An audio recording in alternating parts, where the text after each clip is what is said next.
Hi, this is Dale Brown from Dale Brown and Truth, and you're listening to You Me Radio. Positive entertainment 24/7. Got some praises.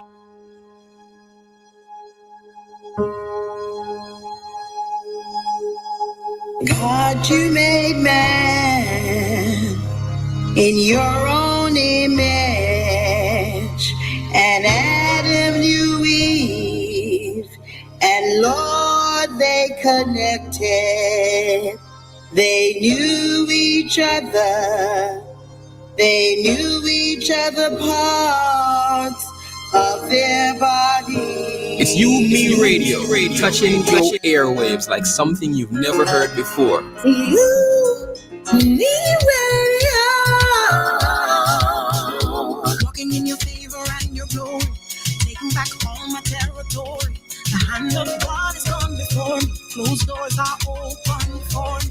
Walking in your favor and your glory, taking back all my territory. The hand of God is on before me. Closed doors are open for me.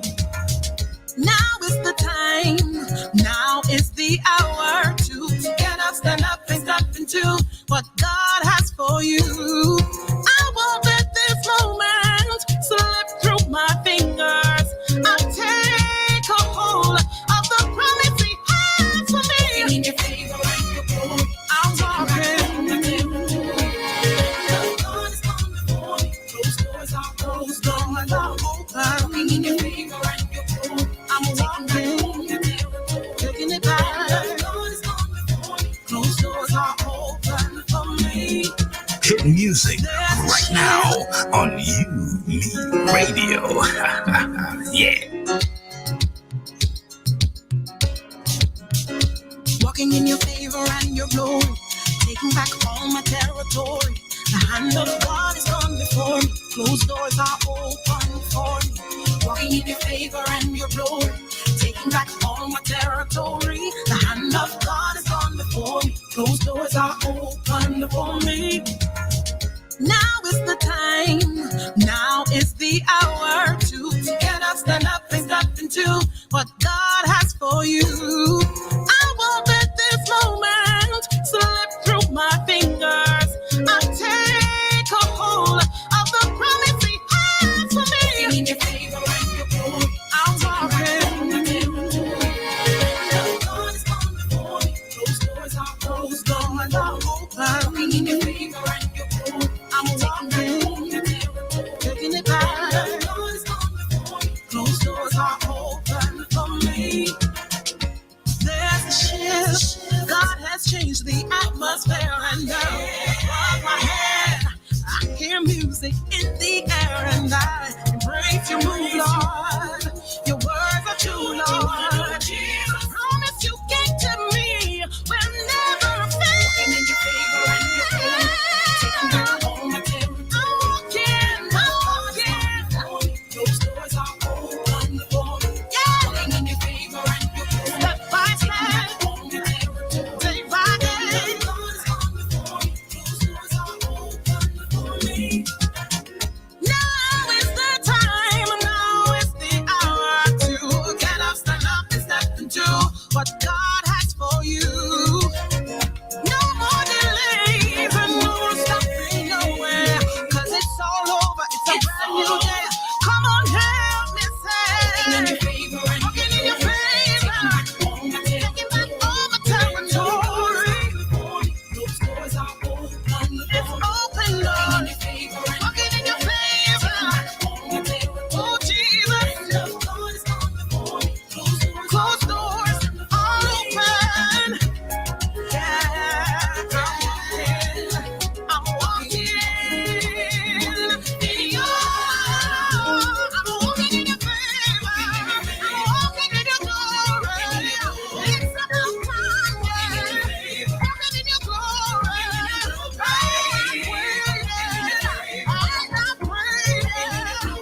walking in your favor and your glory, taking back all my territory. Nothing can stop me now, no, no, no. Cause I'm next in line. Favor is on my line. Those doors are open, open. Thank you, Jesus. I can see brand new day. Sun is shining. The birds are singing. It's your time, your season. I'm walking. I'm stepping. Nothing can hold me down. Do what you wanna do, Jesus, Jesus, Jesus. True celebration. Yeah, we gonna have a celebration. Hi, this is Dale Brown from Dale Brown and Truth, and you're listening to You Me Radio. Positive entertainment 24/7. Let's give God some praises.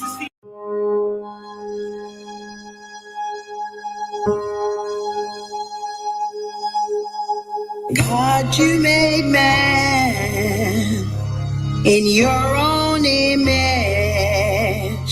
and Adam knew Eve, and Lord, they connected. They knew each other. They knew each other parts of their bodies. God, we thank you for our bodies. We thank you that we are sexual beings. We thank you that we are able to make love to the one that you have given us. Lord, as we explore each other, as we express our love for each other, by touching the body parts that we are grateful for. And God, we thank you for the female breast. Thank you for the female vagina. Thank you for the erogenous zones. We thank you for the pulses on our bodies that allow us to have pleasure. We thank you, God, for our urethra. We thank you, God, for the clitoris, that we can have sensation to satisfy the man you put into our lives. We thank you for the ovaries. Thank you for the fallopian tubes. Thank you for the outer lips of the vagina, God. Thank you for the delirium. Thank you for this, our bodies to have pleasure, Jesus. We thank you, Lord, for our eyes.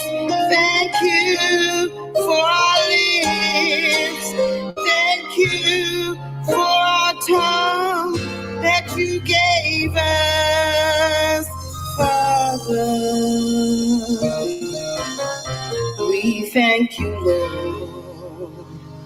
Thank you, Lord, for all our female organs. We thank you, Jesus, that we can make pleasure our husbands, pleasure our wives, that you placed into our lives. We thank you for the male organs, God. We thank you for the penis, Father. We thank you, you allow a sensation. Thank you for an erection that he's able to pleasure his wife, Jesus. We thank you for the scrotum. Thank you for the vascular Thank you for the prostate gland. Thank you for the embryonic sac. Thank you, Jesus. Thank you for how you made us. We thank you, Lord. Thank you, Lord. And we'll embrace each other. Embrace each other with our love. As we make love to each other, make love to each other in love. As we explore each other in love. As we take time for each other, take time for each other in love. And we bless you, Lord. When we make love, we thank you, Lord. When we make love to each other, we thank you, Lord. Just thank you for blessing our body parts, Jesus. Thank you, Lord, for giving us the feeling to love each other deep and connect to each other as often as we should. We thank you, we praise your name, we glorify you, we bless your name. We'll not be ashamed of our bodies, Lord. Not be ashamed to explore each other, Lord. Not be ashamed to use our tongues to explore our men's bodies. We'll not be ashamed to use what you gave us, Lord. We'll embrace every part of it, God. We thank you. We thank you. We thank you. We thank you. You said it's a good thing to give thanks. Thank you for the ability to make love to each other. We thank you. We thank you, Lord. We thank you. We thank you, Lord. You alone are worthy, Lord. We appreciate you and we thank you, Lord. It's You Me Radio, touching your airwaves like something you've never heard before. You Me Radio.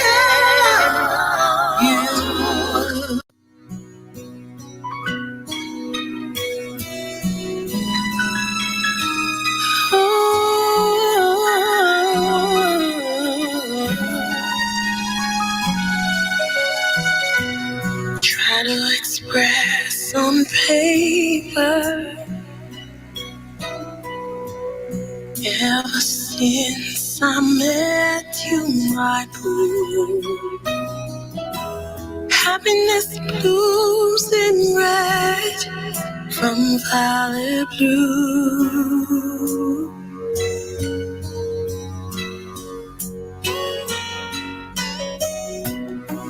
Never felt so loved.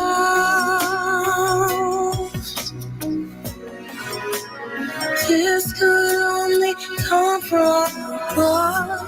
Maybe it can last for the summer and fall, for the winter and springtime, for a lifetime that's ours. If I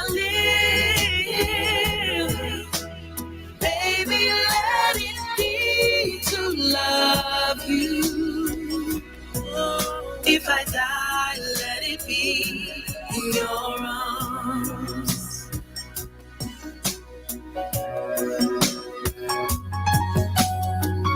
You set my soul on fire as you pull me closer and closer. Lover of my dreams is now a reality.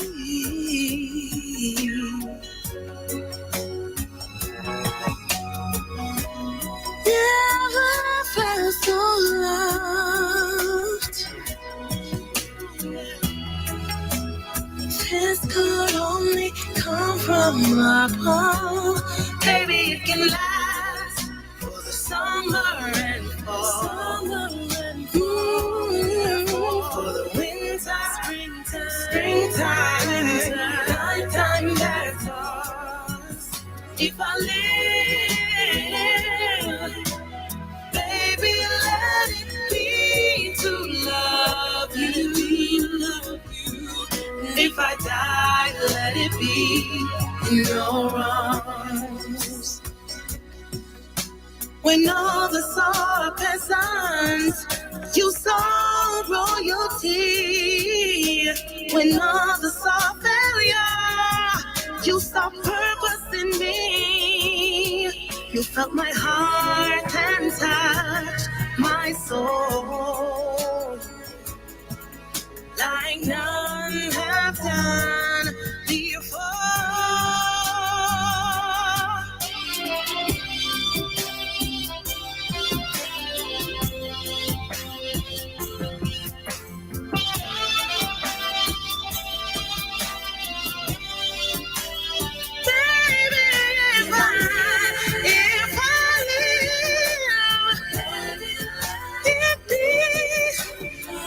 Let it be to love you, yeah.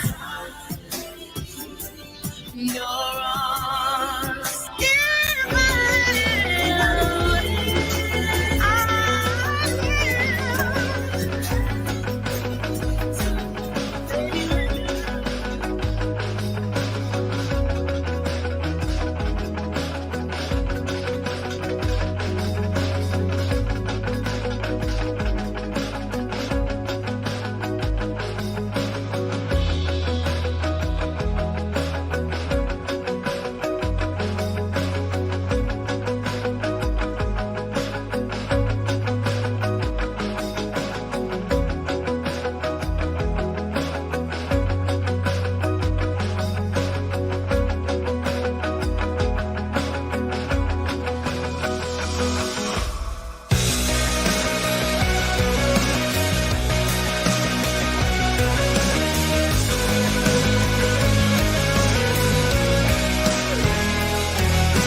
Positive entertainment 24/7. Subscribe.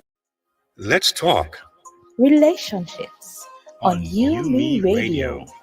So, what are we talking about? Marriage, dating, parenting, business. And love, emotions, sex. It's a conversation with me, Lady Misty, And DJ KTE. on everything from hot topics to taboos. Join us Mondays at 9 p.m. live on UME Radio. Follow us at Let's Talk Relationship Show on Facebook or on Yumi Radio on Instagram. Let's talk relationships, arguments for the grown. Get the UME Radio app to listen wherever you are. That is UME Radio. One word. UME Radio. Positive entertainment 24/7. Subscribe on YouTube and click the notification bell.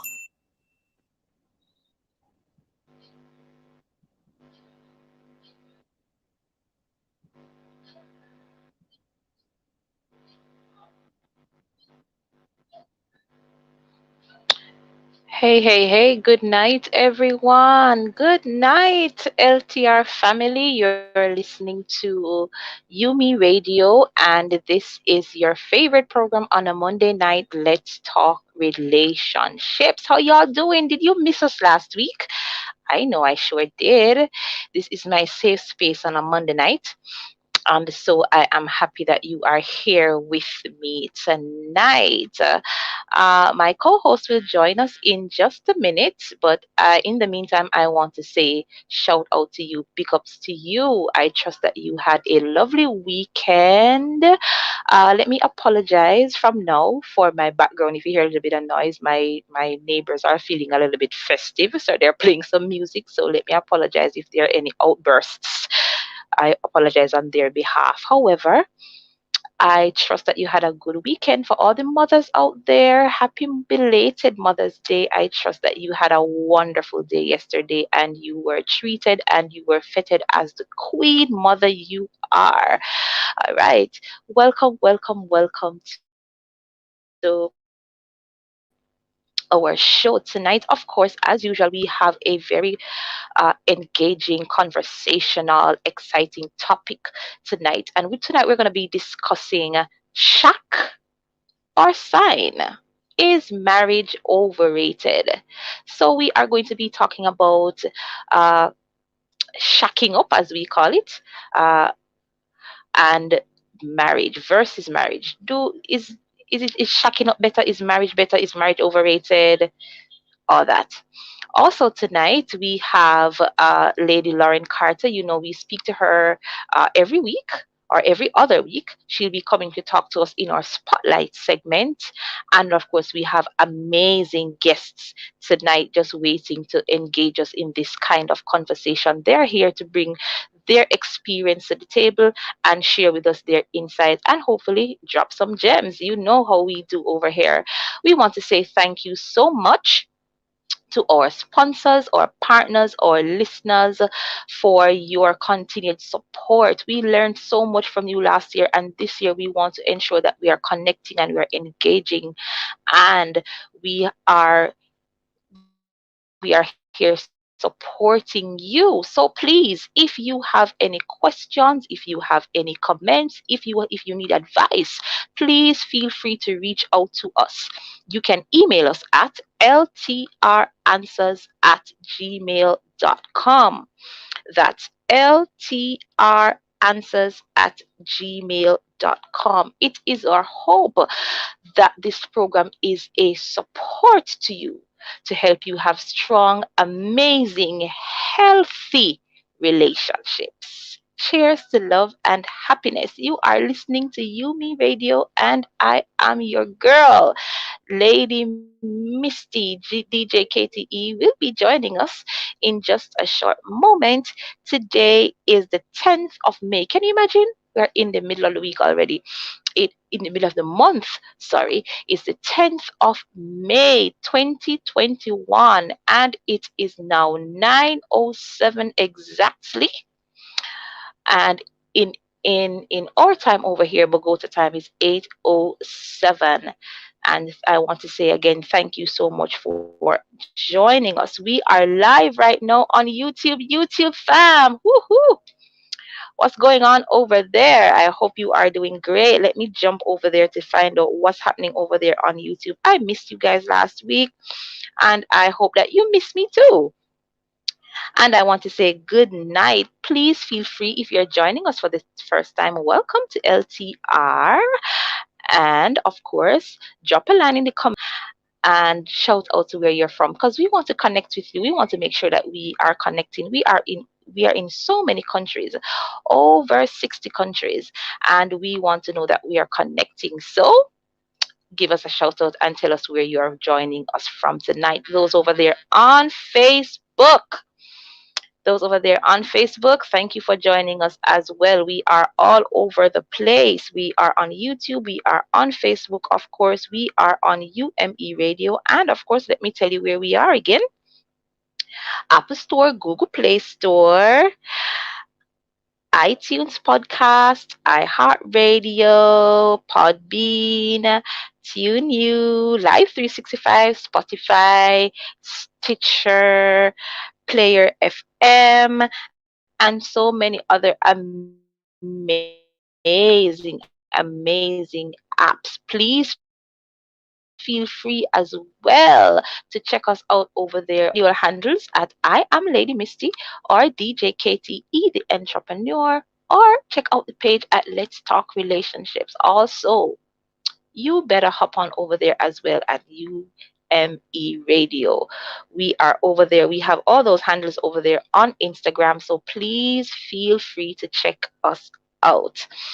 Of course, we have deals now. Listen, it is May and the deals are running out. So remember, Google Workplace has the deals for you. All right. So Google Workplace helps our team work faster and more efficiently, from Gmail to Docs to Drive. It's a fully integrated way to work. And listen, you are all online. All right. So I'm online, and listen, Google Workplace is excellent. All right. It is really, really an integrated place to work. Now they have a 14-day trial going on. So please sign up using our link on our website to get those discount codes. There is a discount code there for the Workplace Business Starter, and also there is a discount code there as well for the Business Standard.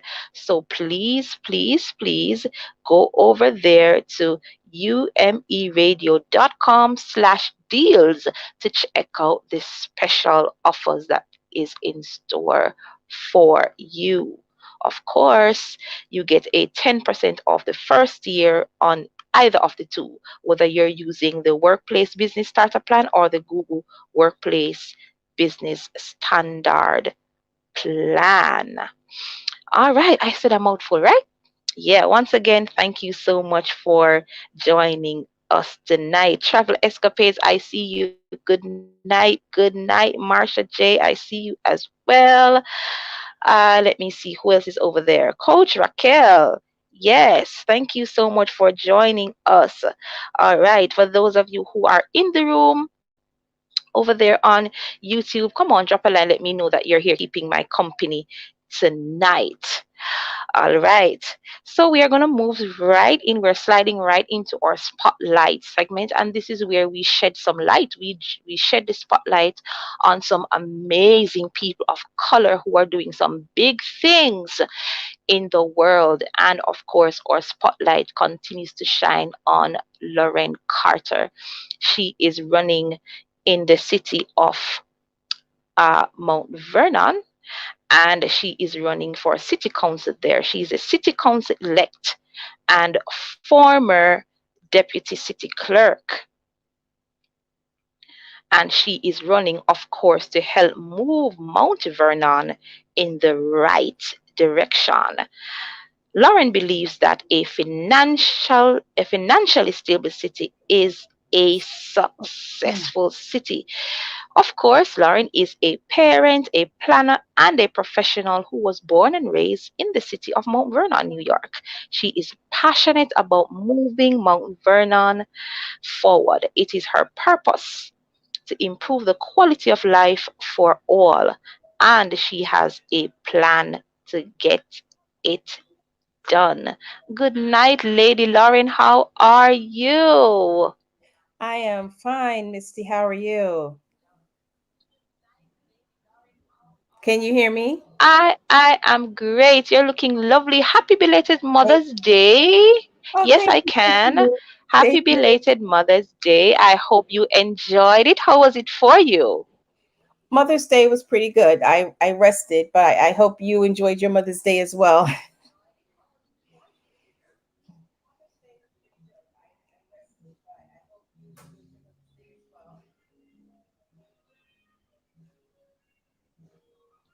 Well, I'm not a biological mother, but I'm a mother. I'm a mother to a lot of children, so and I rested as well. So thank you so much. I appreciate it. I thank you so much.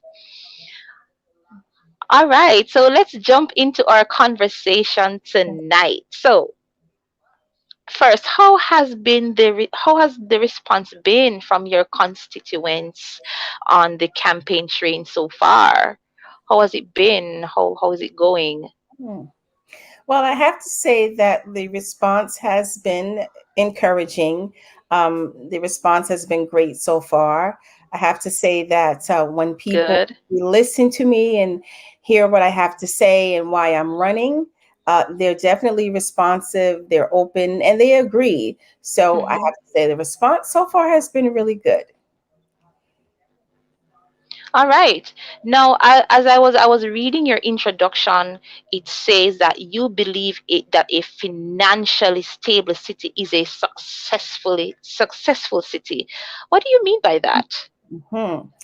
Well, the city lost its credit rating about 3 years ago because there were some individuals in office who did not handle their responsibilities, and there was no transparency. Therefore, credit agencies such as Moody's and others, they didn't just downgrade us to a Yes. poor credit rating, but they downgraded us to no credit rating.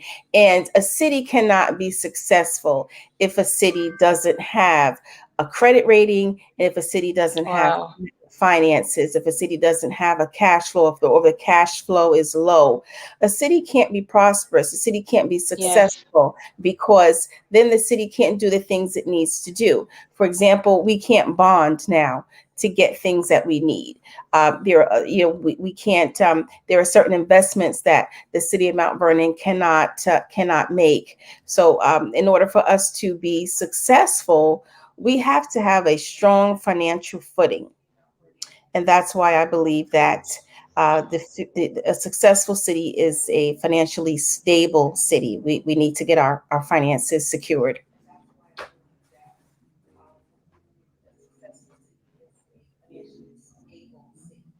Yes, great. And as a part of that too, I love the transparency as well because when it comes down to finances as money, you know, there is a legacy which is not a good one of hiding and we're not sure what is happening. But I'm so happy that you are on that trail to be transparent, and so your city will be successful.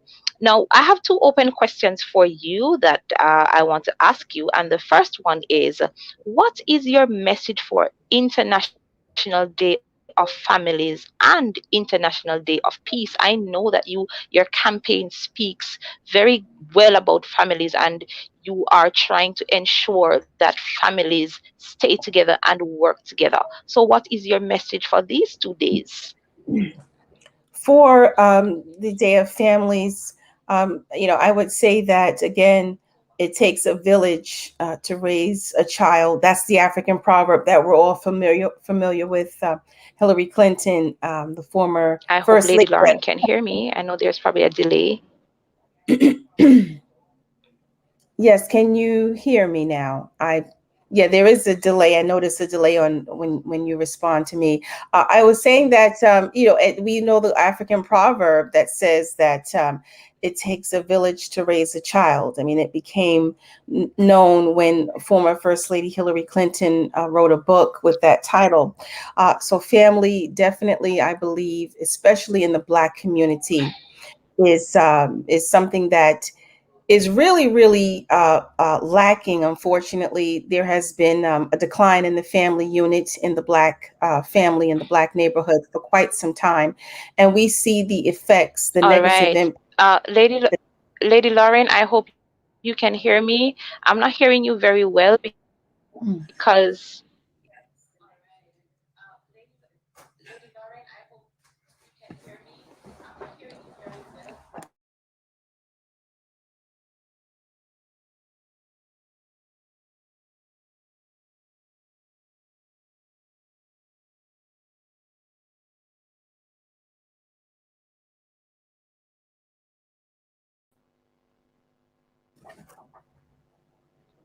wow, I hope you can hear me. I don't know, the internet connection was really bad a while ago. Lady Lauren, can you hear me? Can you hear me better now? I can hear you, Lady Misty. Can you hear me? Okay, yes, I can hear you. Yes, I can hear you. I know there's still a little bit of delay, but I can hear you much better now. All right, you were responding to me about International Day of Peace and Day of Families, and I heard you speaking about, it takes a village to raise a family. So you can just finish your statement.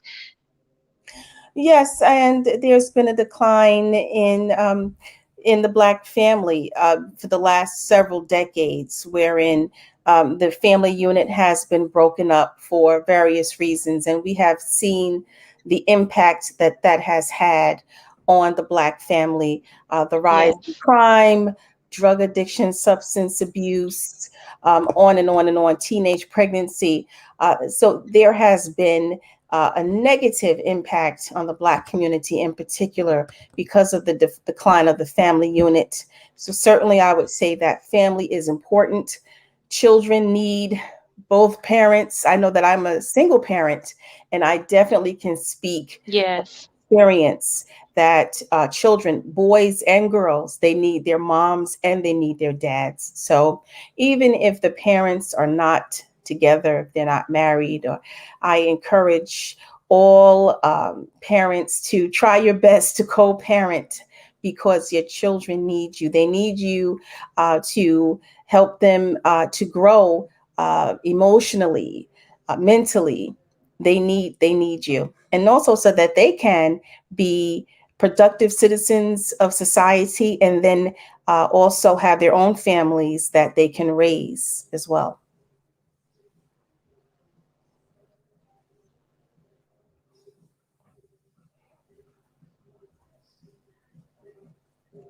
Good evening. Can you hear me? Wow, I think we lost Lady Lauren again. I'm not No, we did hearing not her lose well. her. I'm not sure if Misty, I think it's your you thing can that's hear off. me. I Yes, we am can not hear hearing you. Lady Lauren at all. Can you hear me, Oh, the Lauren? connection Yes, is I so can. poor. I'm I not can. Okay, sure. great. I think Misty is having some internet issues, so I'll conclude the interview with you. Sure. So this is Kelly, Coach Raquel, they also call me too. It's such a great interview going on, and we're hearing you clearly, and I'm hearing the message. I just have one final question, and then we'll wrap up. Can you tell us what can we look forward to I'll say when you win this election, because I believe that you will. From the moment I met you, I know there was something different about you. And so I do believe, and I'm confident, you're a woman of color, and so you're a woman of power. When you win, what's the first thing that you'll tackle? Well, Coach Raquel, I have to thank you for all of your support and You're your welcome. encouragement. Thank you so much, and to you and me, the UME family. What I want to tackle when I get into office is to be accessible. First of all, I want to remain accessible to all the stakeholders, whoever you are, a resident, a homeowner, a business owner, a not-for-profit, a faith-based institution. I want to remain accessible to all of you. I want to be transparent, and I really want to help the city. What we need to do, we need to tackle our finances. We need to close our books. We need to finish the audits. We need to get our credit rating back so we can be on a strong financial footing so that we can move Mount Vernon in the right direction. Those are some of the things I want to work on, and definitely quality of life. As I said before, I believe it's the very foundation of a good city. We can't have littering and dog feces all over. We have to have a clean city, a beautiful city, a city that we have trees, proper trees that are planted, flowers, community gardens to really beautify in this city. Awesome. I did say final question, but I'd love for you to explain what we're seeing on the screen. It says vote 13A, and I think this was recently updated. Can you tell people how to vote for you? Where do they go and when? Yes, so June 22nd is the day of the primary. And in New York State, primaries are closed. So that means that you have to be a registered Democrat to vote in the primary. You have to be a registered Democrat to be on the ballot, and you have to be a registered Democrat to vote. So on that day, anyone in Mount Vernon who's a registered Democrat can go to their polling place to vote. The polls will be open from 6 a.m. until 9 p.m. And then in New York, we also have early voting, and that will start on the 12th. It will end on the 20th. And that will be only at City Hall. And the hours are specified, should be on the Westchester County Board of Elections website. But they vary from 12 to 5 on the weekends, Monday, Wednesday, and Friday, usually 8 to 4, and Tuesday and Thursday, usually 12 to 8. And if anyone doesn't know their polling place, you want to vote the day of on the 22nd, please go to my website, laurenforcitycouncil.com, send me a message, and I will let you know what your polling place is. If you need a ride to the polls, let us know. And if you're not going to be in the area, whether it's early voting or even the day of, let us know so that we can help you get an absentee ballot so you can cast your vote. Wonderful. Thank you so much for being here with us. It's been such a pleasure. Likewise. Thank you, Coach Raquel. Thank you. Thank you so much. Lady Misty, I'll hand over back to you. Thank you so much, Coach Raquel. Yes, thank you. Thank you so much. Listen, I have to big up my engineering team and the tech team there in the background. Thank you so much. I don't know what's going on. Listen to me, internet. Behave yourselves.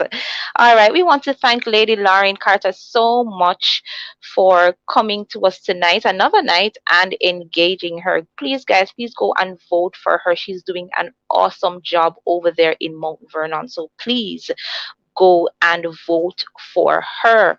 All right. So tonight, we're going straight into our conversation tonight. And of course, if you're just joining us, you're listening to Let's Talk Relationships here on You Me Radio.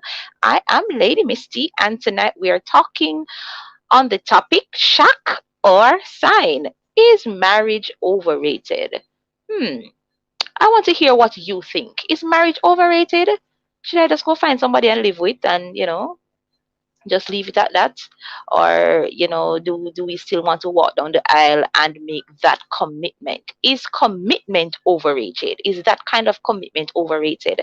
I want to hear your views tonight, so please drop your comments in the comment section wherever you are, and let us hear from you. We have some awesome guests coming to join me tonight.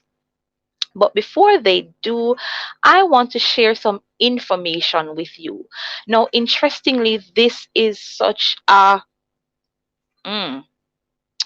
topic that deserves a conversation because the trend is out of this world when it comes on to marriages. Hi, DJ Katie. Hey!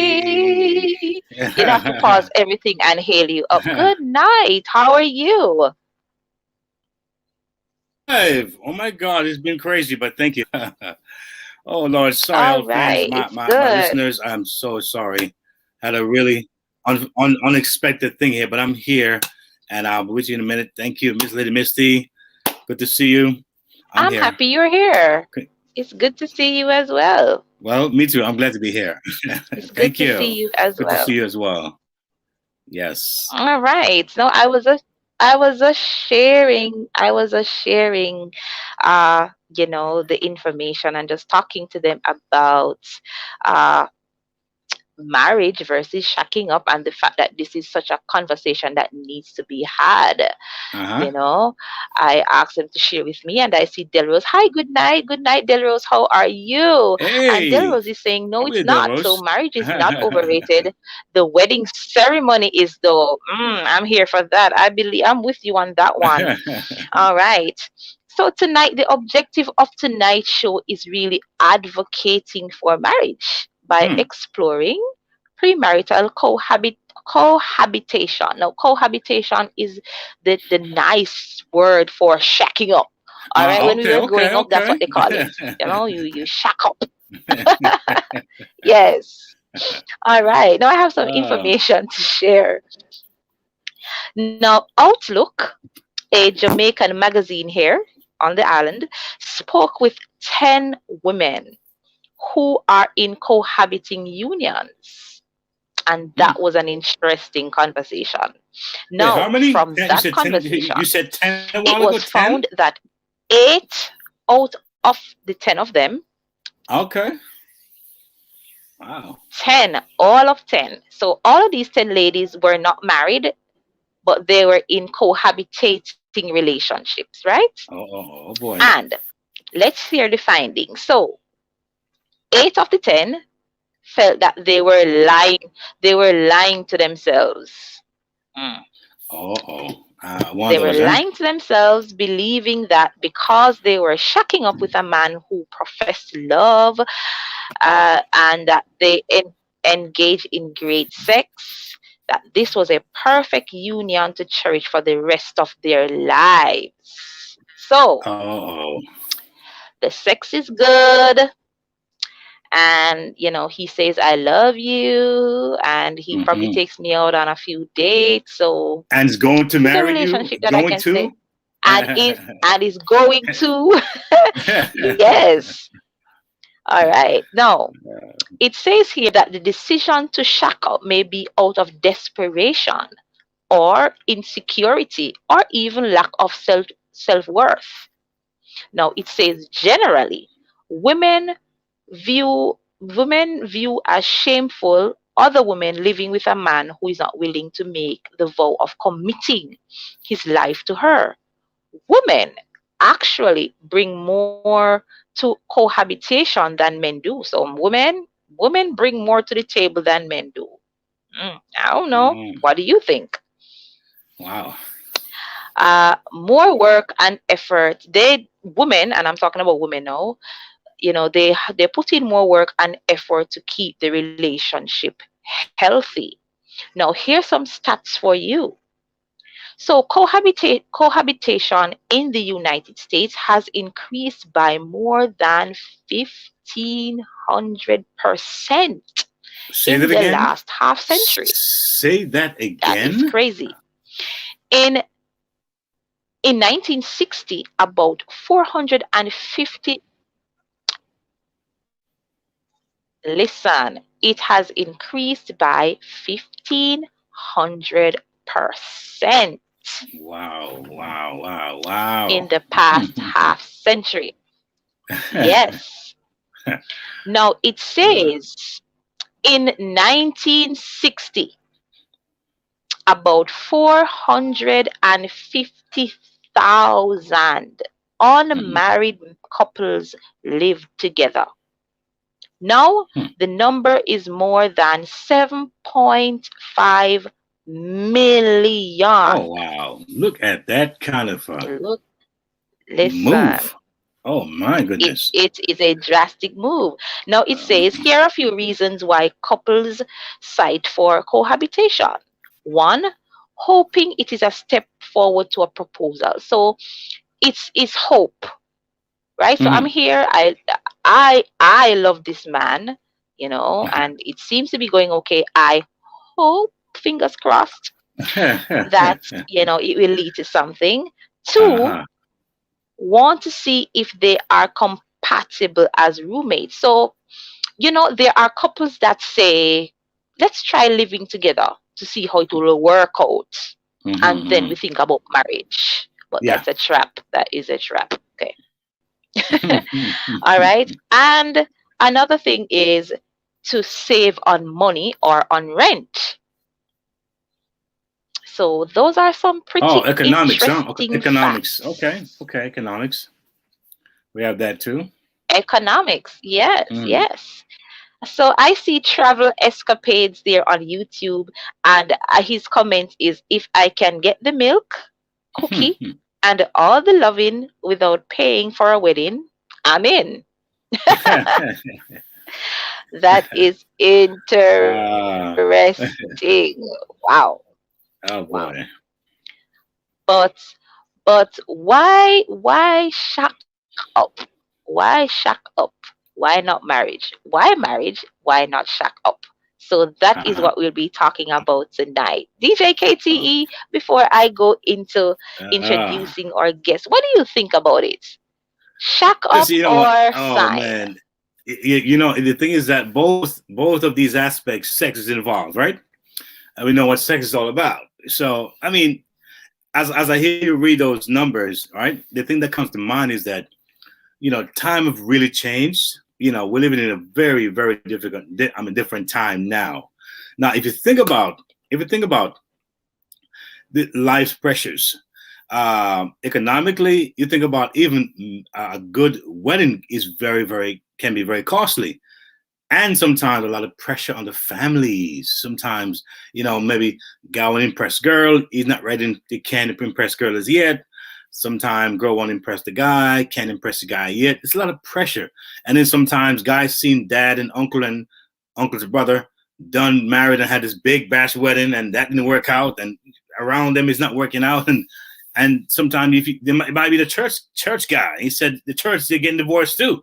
So I'm like, why am I going down the road like that, True, risking true. all this money, right? And then I'm not even quite sure where it's gonna go.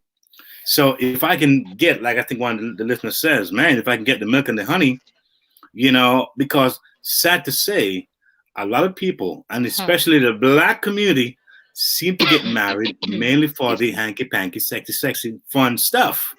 It's more emotionally based, it seems to me, not the strategic sense of the word, as far as family heritage and economic power empowerment and some kind of legacy. And that's why I find black folks really ever make that sacrifice for the for the next generation. They really ever get deep into something. I may be poor, but I'm gonna die for my young is what I can get while I'm alive. I tend to see that in the black community more and more so.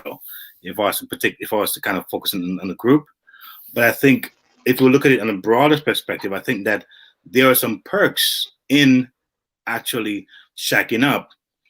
Some of it is just based on perception. That's not correct. On say hope and believe, that's not correct. And sometimes they end up like, wow, this is what I thought or what I expected. And then you have the ones who really, really, really are trying to say, you know what, I'm grown and I'm having these feelings. I want to express myself, and marriage, will take a while to get to that point. And this next best bet, I can be with someone, maybe save some money, and maybe, make your life a little easier in this economically depressed era or time that we're living in, and at the same time have, hopefully where it goes, and oftentimes it doesn't go where they expect it to go or go where they want it to go. That's my take on that so far.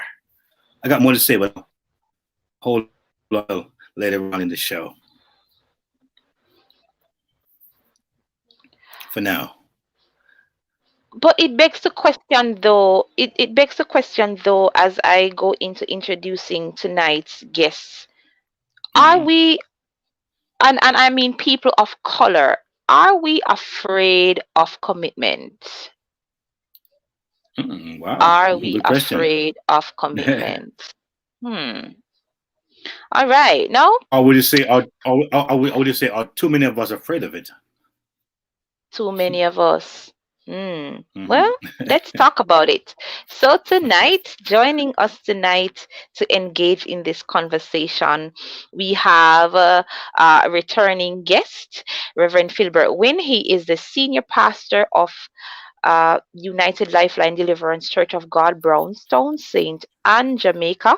He's a Christian for 39 years, preaching for 35, married for 29 years. He's a licensed marriage officer, family life counselor, Christian chaplain, a restorative justice facilitator, and a Bible school teacher. He's also a father, and he's also my pastor, so I have to behave myself tonight. All right. All right. All right. Good to have you. We also have Mr. Fitzgerald Gale. He is a psychologist and a retired inspector of police. See, I tell you, I have to behave myself tonight. Somebody don't get locked up tonight. All right. Listen, I'm on my best behavior tonight. All right. Mr. Gale is married to his wife Carlene for over 27 years, and they have two adult children. He is a counseling psychologist, a elder police officer. He's retired after 31 years of service, and he conducts private counseling sessions. He has boys to men coaching, group counseling, and dispute resolution. He is also into public speaking. All right.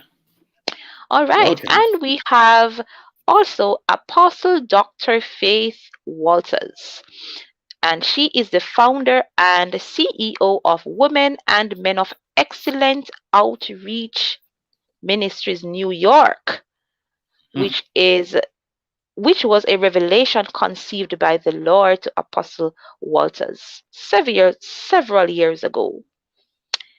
She believes of engaging the lives of many who are abused emotionally, mentally, physically, sexually, financially, and spiritually. Also, many who have difficulties with low self-esteem, confidence, control, insecurities, sexual addiction, and substance abuse. Of course, we have as well Reverend Courtney Morrison.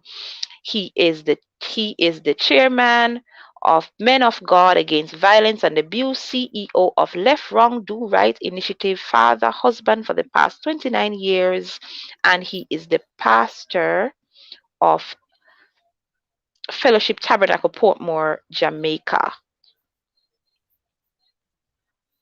So, we have some awesome people joining us tonight. Well, let me see. Welcome all. Welcome. I am excited to talk about this with these gentlemen and lovely lady. So welcome everybody. Good night, everyone. Good. If you can hear, let me stick up one finger so I can hear you. If you can hear me, you can hear us, stick up one finger in the air. I can hear. Yes, that's it. Yes. Nice. Great. Beautiful. That's right. Good night, everyone. How are you?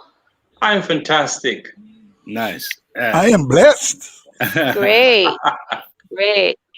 All right. I was just telling DJ KTE that I have to be on my P's and Q's because there's an officer in the room, my pastor is in the room, and there's another pastor in the room. So I have to behave myself tonight. Wow. All right. I won't give any trouble.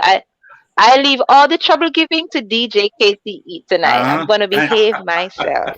And audience, look out, audience. We have a cop in the house. We got handcuffs in here. We got a judge. We got the.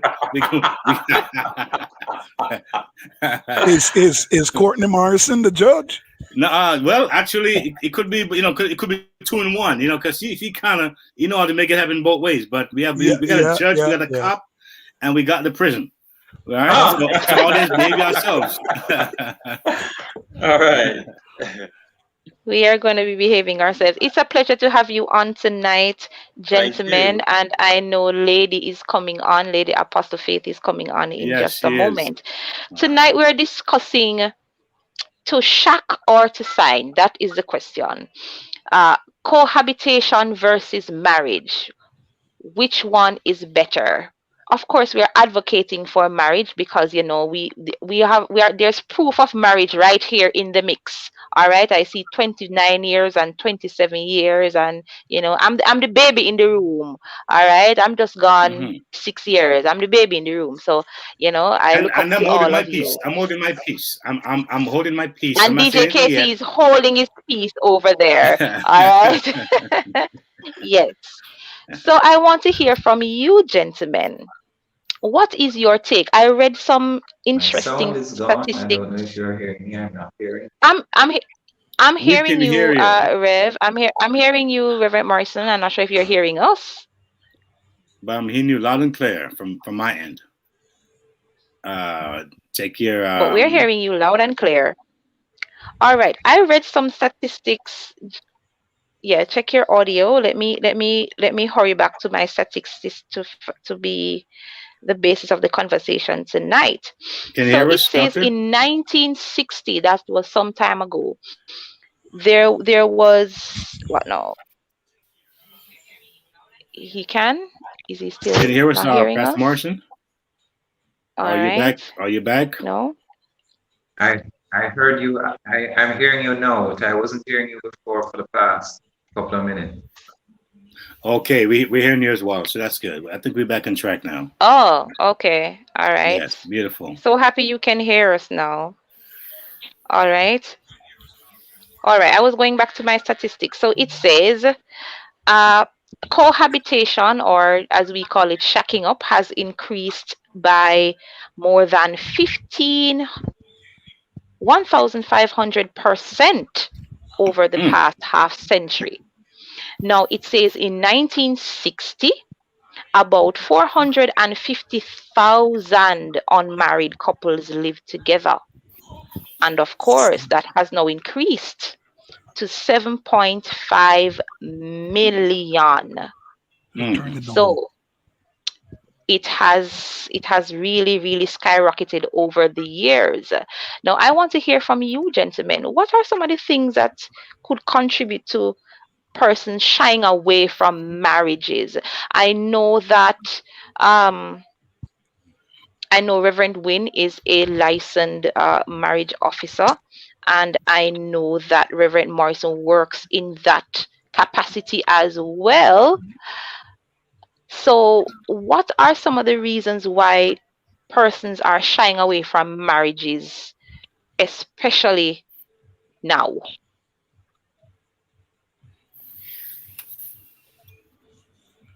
Well, Pastor Wynn. Well, from my research and my understanding, there are several issues and several reasons why. But one of the most common reason is there's a shy of wanting to commit. People are afraid of commitment, and the research shows that the lack of wanting to commit is sometimes mostly on the male side. Okay. So there's a lot of female that is living in these shack-up relationship, living on promises. That we hear stuff like, "I'm thinking about it. I'm working on it. Very soon, or early enough." And early enough sometime move from 1 year, 2 year, 3 years, 4 years, sometime up to 20 years. Wow. Yes. Also, wow. also another thing is, and one of the things that when I counsel couple, there is this thing in our culture. People want to get married, but they don't have the money. Yeah. Okay. And I always ask one question: what it is that you don't have the money to do? You don't have the money to get married, or you don't have the money to do a wedding? Oh, okay. Because That's an interesting question. the concept now is, for me, and I think it have a little to do with the African culture that we are linked to. Because, and I tell people, marriage is different from a wedding. Because to the extent that what our culture does, you got people even now in the pandemic where there's a limited number that I think is good. I think it's good. People are worried and they're upset and they're vexed because the number for wedding is down. And I'm saying to couple, make use of this. It's a good excuse not to have the crowd. But we have this concept that, like, for example, I talk to some Africans that I know, when they having funeral or a wedding, I mean, they kill cows. And not to mention other time. And we think that for us to get married, we have to have this big stuff. And sometimes too, what the couple does, sometimes they put themselves in a large debt that after the wedding ceremony is done, somebody have some serious bills to pay. Sure. So one, because of the I've seen that. big thing that we want to do, don't have the money to do, then we continue to shack up. Somebody says, well, I want to get married, but I'm saving some money. I've read that a lot, quite a bit too. Yeah, saving. Yes. And then my question is always to the couple, what you saving money to do? Because see, you got to have 6 or 7 ushers with 6 or 7 bridesmaids. When I was getting married 29 years ago, Jackie and I, we called some friends and we wanted 3 ushers, 3 bridesmaids. Everybody tell us that they said, oh yeah, we'll come. But they sent us their shoe size, their dress size, and we were supposed to buy everybody's clothes. And I say, hell no. No. That didn't happen. And so 29 years, I'm not even talking about today, 29 years ago, we didn't use ushers, we didn't use bridesmaids. So the second reason for the shock up is one, afraid to commit or afraid to be committed to somebody, and 2, a lack of not doing it because we don't have the money to do the big thing. Wow. Okay. So I'm gonna stop right there for now. That's 2 of the main reasons. Yes. I'm not gonna tell you how my bridal party was, but that's for another show. All right. Mr. Gale, let's hear from you. What are some of the reasons why you think that there is a decline in persons gravitating towards being married and moving to cohabitation? The next phase. Okay.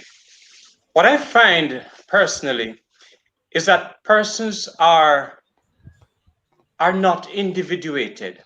They don't know themselves sufficiently to make a decision to say, this is where I am going. So generally, they don't have a life plan to say, my life destination will have X, Y, and Z. And so they are just going. And the loudest sound that appealed to them, they said, okay, because when you are undecided, anything goes. So you don't know who you really are.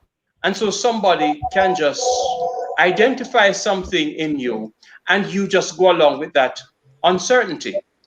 So I find that cohabiting happens because a person don't know who they are and they are willing just to gamble and to work with anything that anybody say.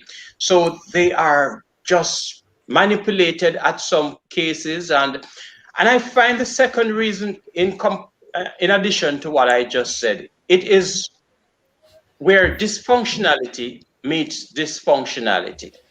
So I generally say that shacking up is generally done because of an economic and a cultural dysfunctionality. It's just that, let me say, persons never go in a relationship that they believe they can be worse off.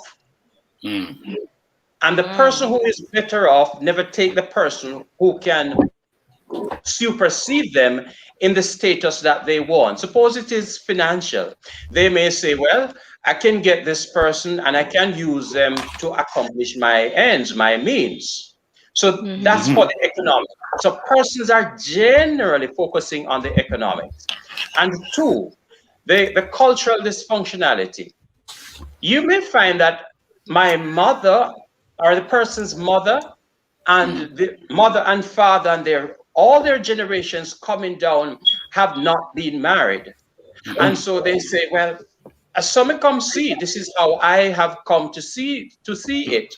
And because they have not, when you ask them, so why don't you make a difference? Well, that is how I saw it. Well, I don't know. I don't believe she qualifies. I don't believe certain things about her. What the person is saying straight up about and before the person is just that I don't fully really believe that you're qualified to be my wife, and I don't think you have the thing, but I can use you to accomplish what I want.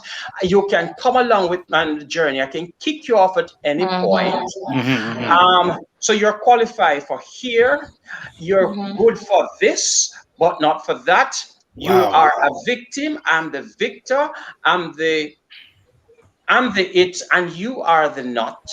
And so things like these, and the person, because they're so dysfunctional in their thinking, they have no life's destination. They can't say, hello, this is not my standard.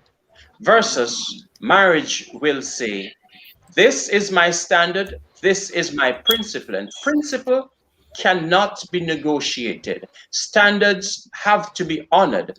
And so with that contrast, and when you come back to marriage, I'll get into that. And so what really happened, I'm saying that shacking up seeks to justify the causes, the why, the when, the how.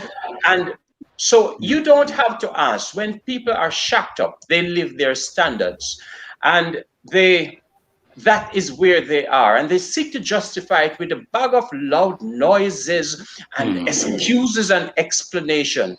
But hey, the truth needs no explanation. And so I'm saying that shacking up, that's why shacking up happens. But I'll wait until you come back. I get into the other part. All right. Yes, I don't see Pastor Morrison. I see Dr. Faith. Welcome on the screen. Let's see. All right. Thank you, Mr. Gale. I see Apostle Faith. Yes. Good night, Apostle. How are you? I hope you're doing well. I'm doing not quite sure how much of it you got. Yes, not Hello, quite sure how good much night. you got. I hope you're doing well. Yes, not quite sure how much of it you got so far with the idea of shacking up and signing. So if you can just kind of share with us your perspective on that so far. Wow. Good evening, everyone. Thank you so much for inviting me to the show. I'm glad to be able to come on at such short notice. But you're here. All right. And thank you. Yeah, I'm here. All right. I'm here. Glad to be here. I'm listening to Brother Bill, and he was talking about the shacking up piece. And he was saying it's connected to economics and also cultural norms and, and justifying their reasons as to why they do it. As when I look at society over time, I've looked at celebrities, and a lot of them have been doing it for a while. So after, I believe, in the 1990s, because everybody looking for celebrities, they look to them as examples. And I think when Oprah Winfrey began doing it, that's when a lot of people start opening up to the idea that it's possible. And also, I have, on the contrary, that's the world part. On the contrary, in the church, I've met some young people who came from married, their parents are married to this day, but yet they chose to shack up. That was a decision they made. So now they're having children. So it's an idea, but they're feeling that this is the way to feel things out because they have seen so many divorces And they have a lot of ideas as to why they do what they do. And what's funny thing is, they feel, even some of them are Christian. They call themselves Christians, okay, and they shack up as well. So everybody just doing their own thing. It's a choice, and it's just a feel. They're feeling each other out. Because I asked one couple one time, one young lady one time, I asked you, why do you live together opposed to getting married? Why do you stay together this long? And she said to me, well, we're staying here just in case somebody better comes along. That was kind of weird. That was direct. So they had the different, yes, why they stay. They're trying it out, trying to see if it will work, but they don't understand the detriment to you as a female, because females, we like stability. We like to feel that we are connected to this person. We don't want to be with somebody that's unsure whether he's going to be with me for the long haul or not. So that's how we're set up. We're emotionally connected. You know what I mean? So when these, so I remember one time I had a young man came to my church, and he was talking about he don't believe in the white man idea, of marriage, because you got to get a license, do this. I mean, he was talking all kind of things. He was with his baby mama for 8 years, and he figured this is it, and he just do what he's doing, So then he was just going on about, how he's such a good person and he's supportive of her and stuff like that. So the Holy Spirit just gave me a thought to share with him, that it's better you marry her, because when you marry her, you are protecting her. Okay. And he got really offended by that. He did not like the fact that I said that. I said, well, that's the Holy Spirit told me that. You are protecting her, because God forbid something happened to you right now, there's nothing for her to get. Okay. You are the main provider. You're the one supposed to protect her and be there for her. And by you not being married to her, okay, you're leaving her open for anything can happen. Okay. So he was highly offended by that, and he just left. He had nothing more to say, because they're trying to say it's the white man's world, why I got to follow this or why I got to follow that. But I said, what does God have to say? And another thing I say to young men, the Bible says, he that findeth a wife findeth a good thing and obtain favor from the Lord. Do you understand what favor is? A lot of them don't know what that is. I don't even read those scriptures. You know what I mean? So it's just so many things involved, but everybody just basically, because God give us choices. So we are basically doing our own thing. And because we are grown, we're not in our parents' house no more. Nobody can't tell us what to do. Okay. So we going to make our own decisions, and you can't tell them anything. Okay. So this is my take on it. Pastor Morris.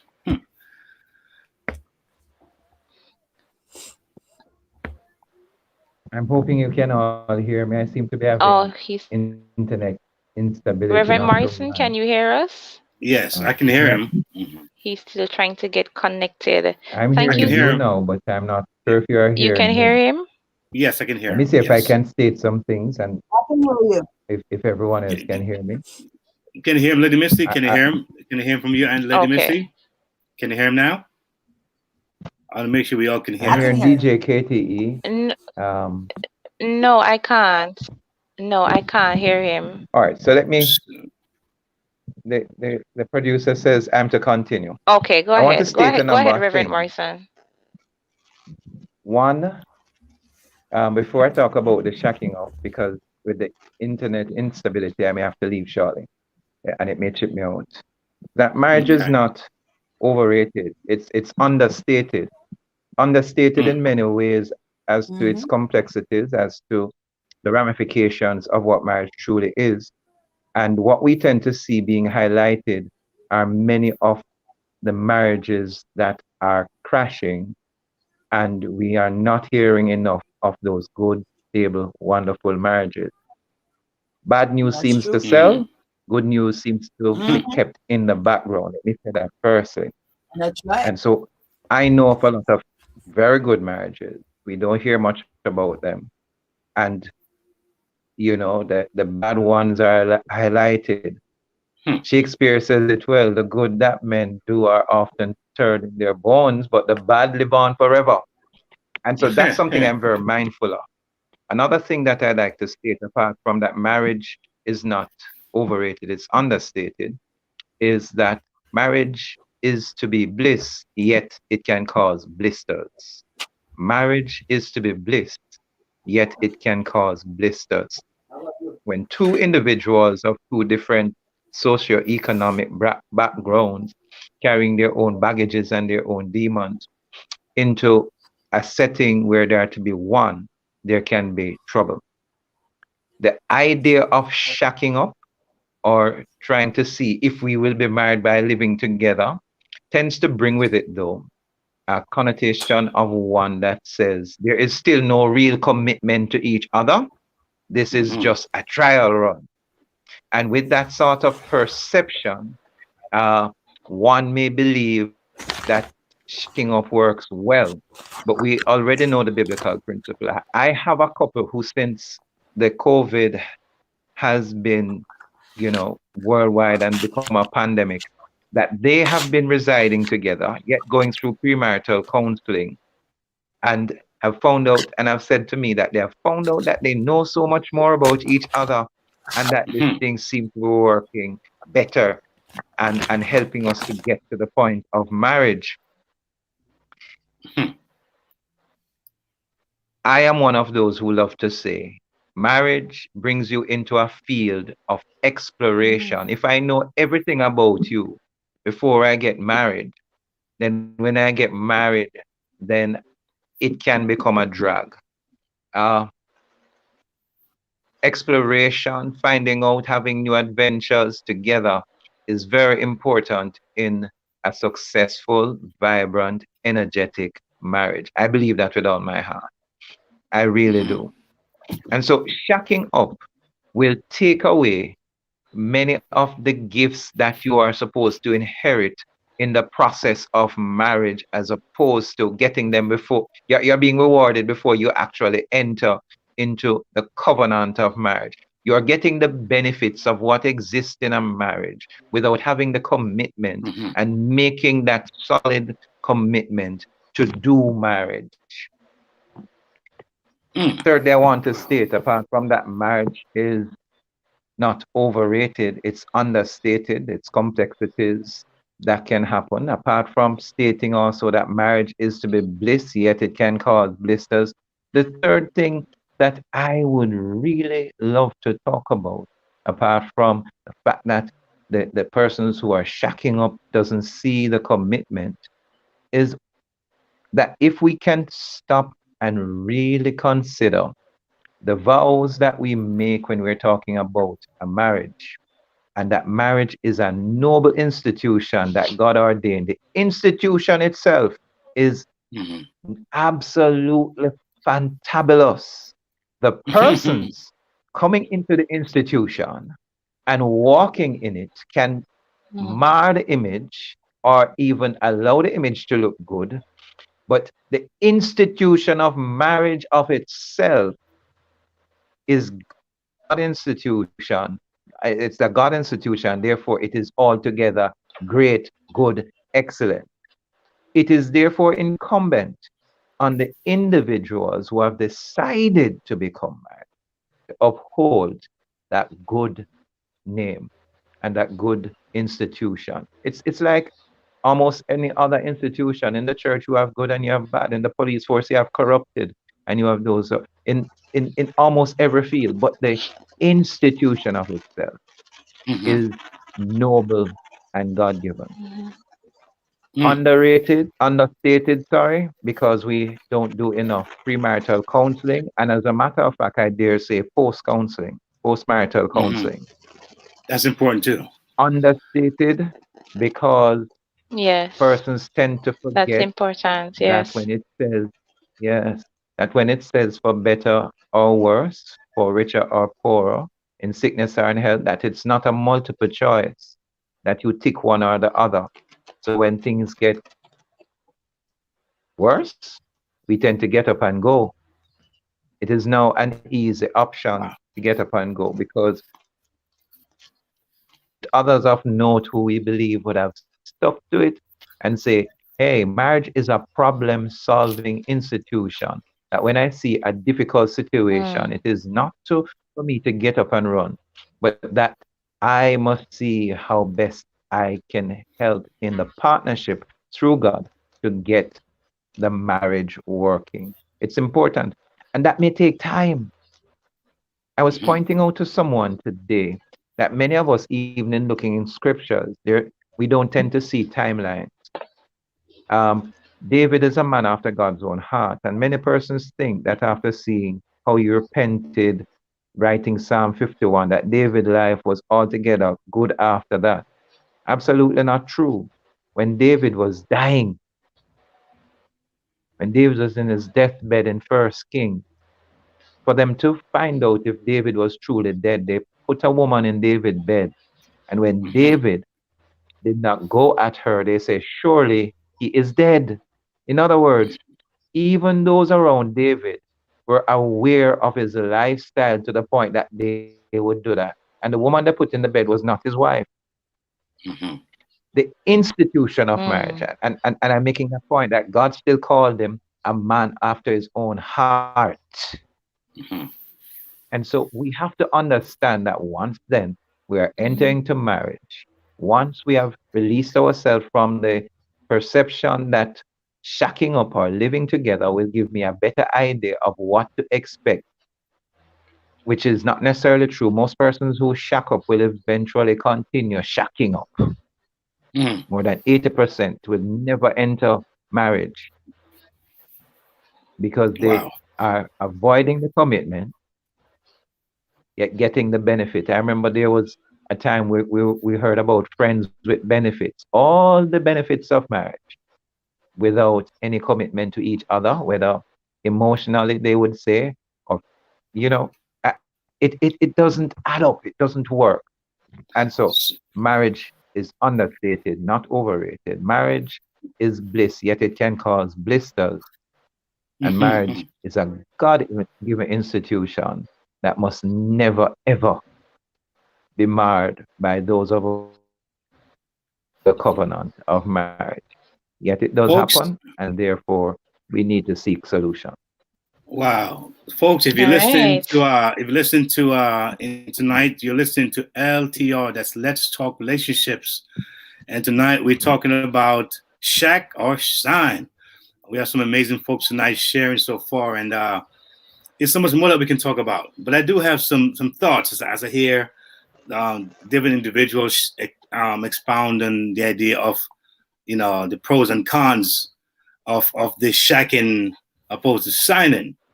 But as I look, I'm here in New York, and I do observe a lot. I see what's going on in churches, outside of churches.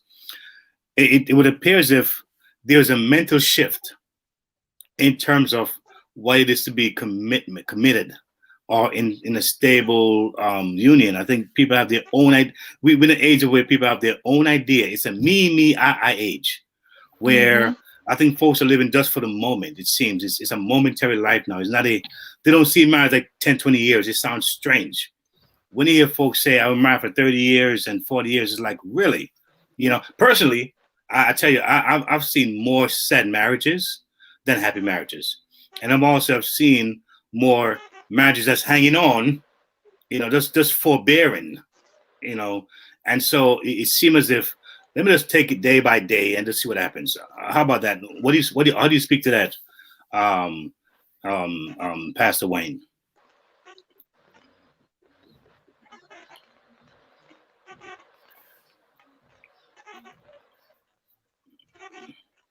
I think you might be muted.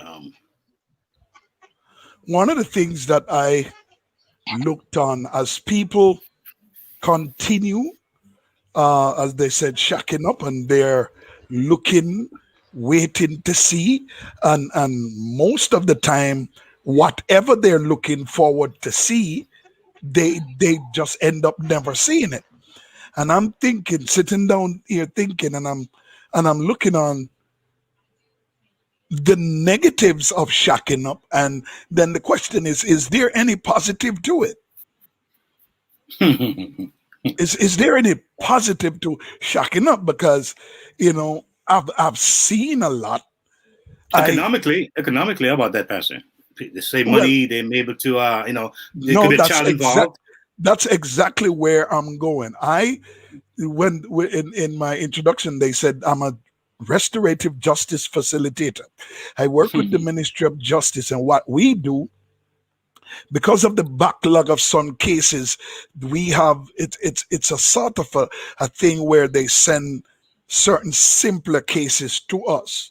And then we will hear, and we're not there to judge who is right and or wrong, but to come to an amicable solution.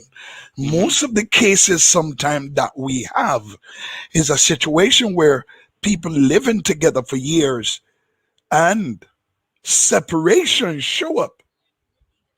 But listen here, for the 15 years they're together and somebody decide I'm leaving, they both build a house together.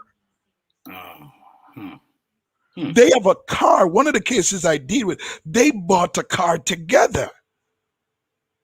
And one person is saying, well, you got to sell the car and split the money. And the other person say, well, you can get the money, but I'm not ready for the car to sell yet.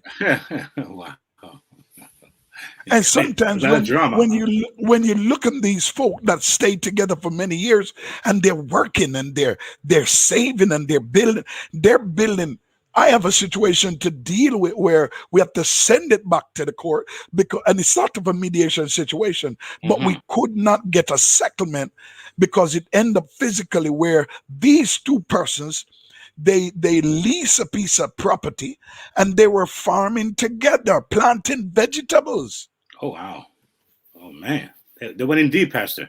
And now they were separating because one of who was shocking meets somebody else and want to leave the relationship. They want to leave this relationship to go into another one, but they don't want to leave the property. Wow. And so one person saying, well, you gonna leave. I'm not going to stay with you on this farm while you living with her. And sometimes they think it's working out economically or financially, but the moment down the road, one stuff happened, then whatever they did for 20 years, it's gone. Wow. And it reached the court. It caused death. Wow. I think I see those of us here who saw the news last night about the murder in Trelawney, a man who is close to 70 years old.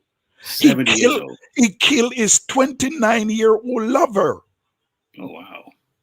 And he's been with her, and I can't understand why somebody allowed that to happen. He's been with her from she was 13. Oh, my goodness. 16 years later, he's up in his 70s. She wanted to get out. He chopped her to death. Wow. And in this relationship, it is shocking because there's nothing called marriage in that. Because I don't care what you say and how much you describe, how much you love. You are 29. You're not going to walk down the aisles with somebody who is 70. Don't fool yourself. Wow. So I'm here thinking, where is the positive? Where is the benefits in shacking up? I think I see Dr. Faith raise her hand. I thought I saw it. You want to chime in there, Dr. Faith? I thought I saw your hand just now.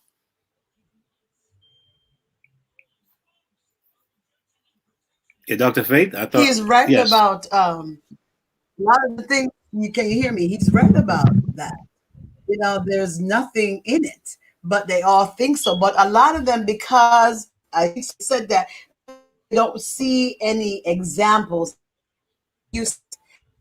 And they see anything solid in relationships, So that's why they choose to do this, and they think it sound good, but I don't think a lot of them go into it really thinking about the big picture. You know, they don't think about it like they just think about it as, you know, the here and the now. Okay, so at least I have somebody here to share half the rent, you know, to split everything down the middle. I remember, I don't know if you remember, there was a Judge Judy. Mm-hmm. They would come into her courtroom many times, and she always advised them, tell them that it is not a good thing to do to shack up, because what happens is every time they buy property or whatever they have to put it into, and it's yours and mine. It's not ours. Okay, so and then it becomes a problem. It's a lot. It becomes a problem in the courts. As I said, it becomes a serious problem. You know, and it's very hard to really decipher through that situation. And what I don't understand with young ladies before they do these things, they don't do their homework. They don't look at the positive and the pros and cons about living with somebody. It's all about economics, or I'll have somebody, at least let me try it out. Maybe if I like it, I will continue. And yet they marry and they stay together for 10, 20. When I'm doing my courses, I had one of my classmates, she didn't know her parents were not married. They were together for 40 plus years. And weren't married. And they were adults. Wow. They were Wow. adults.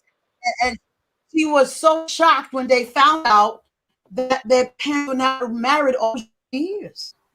And it really did something to her, you know. So out of all the family members, only one, her sibling is married. It affected all of the family. Okay, to find out that their parents were lying to them all these years, you know, and it's detrimental, you know. And so, you know, a lot of us, we don't think about the things that we're doing when we're doing it, because, you know, this stacking up business was way 50 years ago. People were doing it, but we didn't pay attention, you know. And another thing too is what I found out: the heterosexual don't think marriage is important. Talk about marriage, but the homosexual see the importance in it.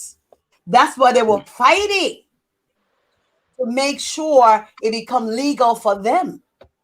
And I'm like, wow, God. That's interesting. They see the benefits. Yeah, they saw the benefits in it. Somebody pointed that out to me some time ago. I said, you know what? That makes a lot of sense. Because they realized when they were living together, and if one of their partner dies, everything goes to their family. You know, so it's like, wait, this person with me all this time now, and my family shunned me because I came out of the closet. So, you know, I'm going to find a way now. We're going to fight. We're going to get a law to support us. So that's why they got married. A lot of people didn't realize that. They saw the benefits in marriage, because now their property, whatever they get accumulated together, is able to split, or is given to the one that's remaining, that's left behind. So it's not going to the family who didn't want it, you know. So what I was saying is, a lot of females, you know, before I got into my first marriage, I did my homework. I looked at some things. I read some things on my own, you know, because I wasn't told anything, so I had a little knowledge about certain things, you know. And I said, if a lot of young women take the time to read, because the laws of the country, they still support marriage. So it doesn't matter how many people want to shack up or what they want to do. The laws, of course, they still support marriage. And I was looking at all the different states.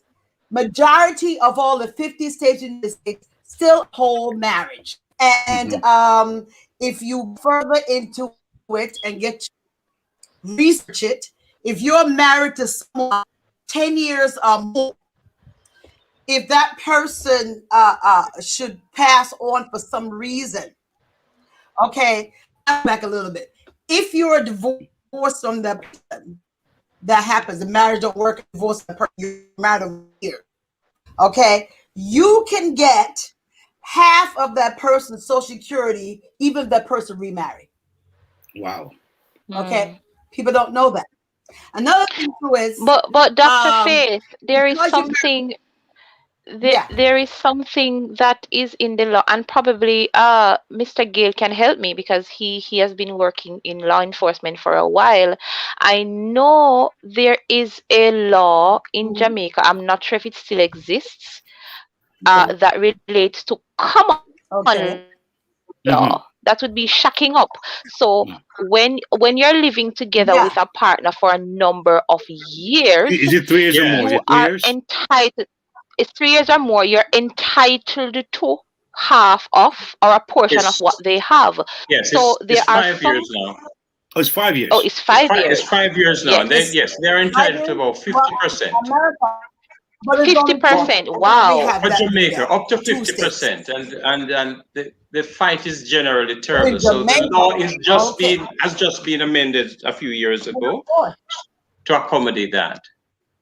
So let me ask a question, if you don't mind. You said 5 years? 5 years. 5 years or more, yes. So question, if you don't mind me asking, Mr. Gale, as a psychologist, it seems that men have the idea that they're going to lose much more, I guess, based on the law. Why is that? There seems to be a thing where men could say, listen, I'm not getting married because the law's going to be my loss. I'm not sure if you men, Pastor Morris or Pastor Wayne, feel the same way as for what you're hearing from men. So they shy away from that. Man, the system will beat me down. The law's going to beat me down. So let me stay safe and not go there. How do you speak to that, Mr. Gale? Yes, we find that. Well, I find, and we found that men use the power to get the woman to come to live at their pace. They have a fear of commitment. And so they do whatever. They play the victor's game, and they may invite the female who may live 5, 10, 20, 30 years with them. And then when they think time is enough, they may say she has to go. And in saying she has to go, now she said, but I've invested so much of myself, my time, my property, my best self, and now you're disposing of me. So it generally the fight is generally bitter. And so the law, understandably, has made provision. But we hardly find here in Jamaica that the men predominantly go to live with the women. It is the women who generally go to live with the men at their premises, at their family's premises. And while I'm on, I just wanted to compliment what Dr. Faith was saying, but I won't go into details. There's so many additional benefits when persons are married. The women who are more emotionally connected, they are more liberated to just give everything, because marriage is a statement of certainty, it's a statement of confidence, and it helps person to realize their life's plan, especially the man. The man would say, all right, I'm getting married. It is a statement of confidence. It's a statement that I am going a particular direction and I'm looking for my life's mate. I want company to go with me. And so premarital counseling will speak to complementarity. And in dealing with that, person will say, I have identified the right person to go with me on this journey to the social, the mental, the physical, and the emotional destination. So they look way ahead instead of just looking on the present. And premarital counseling will take you through is this person kind? Is this person patient? Not puffed up, not selfish, not afraid. And investment is never partial.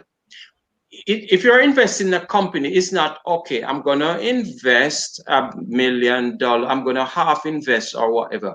It's either or not. And when you go in with a marriage, you cannot lose because you everything is going in a certain direction, and you are going to feed that marriage. And I just want to jump to the Jews. The Jews, they married, and when you get married, I mean, your investments multiply, and there's no you won't lose because financially you're making it, socially, physically, the children are so much more confident. Your focus is not on in uncertainty. You are just going to achieve your life's goal, and you are committed, and you live a committed, free, unapologetic life because you have full authority. And so I hasten to repeat that marriage is not overrated, but it is not spoken of because truth needs no proof, but the loud noise is generally surrounded around shocking up to justify.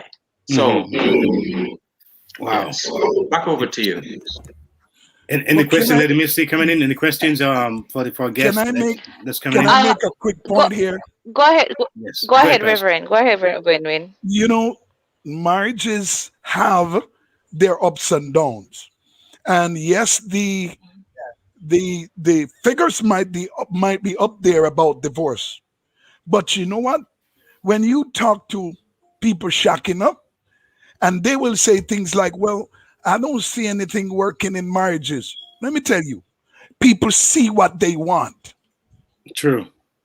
People see what they want to support what they do. I don't care what you're going to tell me. All right. Right here in Senton, let's say whatever the divorce rate is. It's a rate. So even if the divorce rate is 60, hey, look under 40. Yeah. Some good marriages are in there. But when people say that, oh, I don't see anything going on in marriage, you see what you want to see. That's right. But there are some marriages that are working. Yes. No benefits. Wow. With good benefits too. True. Yeah. With good benefits. Yes. Yes, sir. Yes, sir. Any questions? I see YouTube over there. They're just having a ball over there. I see a comment from Mikkel. Good night, Mikkel. Mikkel is saying, I think fear of loss of possessions is a reason why Jamaican males, especially the wealthy ones, don't want to get married. Generally, there is a fear that women will change negatively. And I've heard this comment. You know, I've spoke to men who don't want to get married. They don't want to get married, and they say everything is fine now with my relationship, and I don't want the women to change when they get married because usually, as soon as they put on the ring, they change. Y'all change, huh? Is that what happened? Yes. Y'all changing us? you change, and so that fear of not changing. I don't want what is happening now to change because once I get married, things will change, and then you will change on me. But Lady Misty, Lady Misty, in all fairness, Lady Misty, right? Now, it is said that a lot of women, of course, they say that they're more emotional, right? And they need more emotional, and then they need to feel more secure. Now, a lot of men who may have had the money and have done well don't have the time to give her that emotional support that they probably would have liked to or loved to. So now we know it's just an emotional-based society.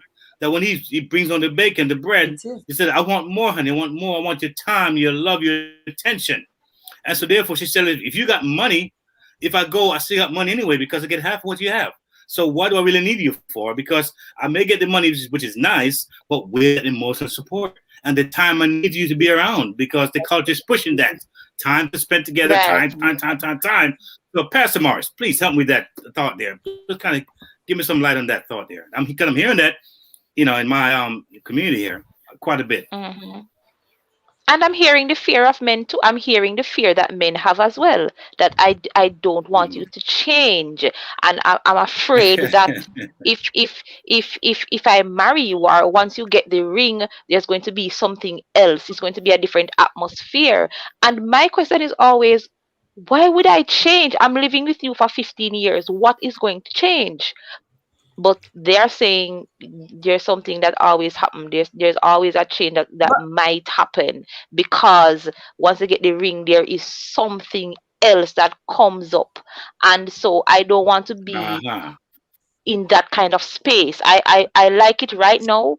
It's comfortable, and I don't want that kind It's a of real fear, restriction. yeah. It's a real fear that Yes. Miss is talking about. It's a real fear. Lady Misty, Yes, Apostle. what they Yes, don't Apostle. I'm realize, hearing you. what they don't realize is once you begin having sex, it changes whole dynamics of the relationship. Okay. First of all, you don't really know the person. Okay, you got some people that date, they go with somebody one day, and next thing you know, they're in the bed. Okay. Then next thing you know, oh, I kind of like you now, so let's live together. They didn't get to know each other. So of course you're gonna have all those different dynamics happen at the same time, because you done went to the physical before you got a chance to really get to know this person that you're gonna be living the rest of your life with. Okay, they don't understand the dynamics of that. Okay, and like everybody we've been saying, women are emotional. We need stability. We need somebody to be there to listen to us. And if you're not my husband, okay, it's going to be kind of hard to having to listen to what you are saying, because what's she bothering me for? I want to do this. You know what I'm saying? So they want to do that because there's no commitment. So because there's no commitment, they ain't really got to do nothing.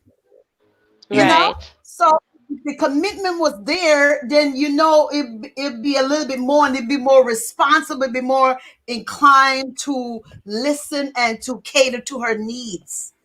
So a lot of that is missing, okay, from the onset. So had they gotten a time to know each other before they get into that physical process and going into moving into the, going to the moving in together, that's where the problem began. So as I shared also, that when people live together for 10, 20 years, the divorce rate for that, as I'm looking at my statistics, is higher. Wow. When you act like a wife and you're not a wife, and you decide you're going to get married within a year or so, you're divorced, because a lot of times the dynamics of the relationship changes, because now, as I've shared, you are now responsible. The man is now responsible for this woman. So I've been living with her for 10 years. I'm doing my thing. Now I put the ring on. So now I'm responsible. So now everything changes. So I don't know why those men are so are thinking that it's going to change, because now you are committed to this now. Now we're together, we're one.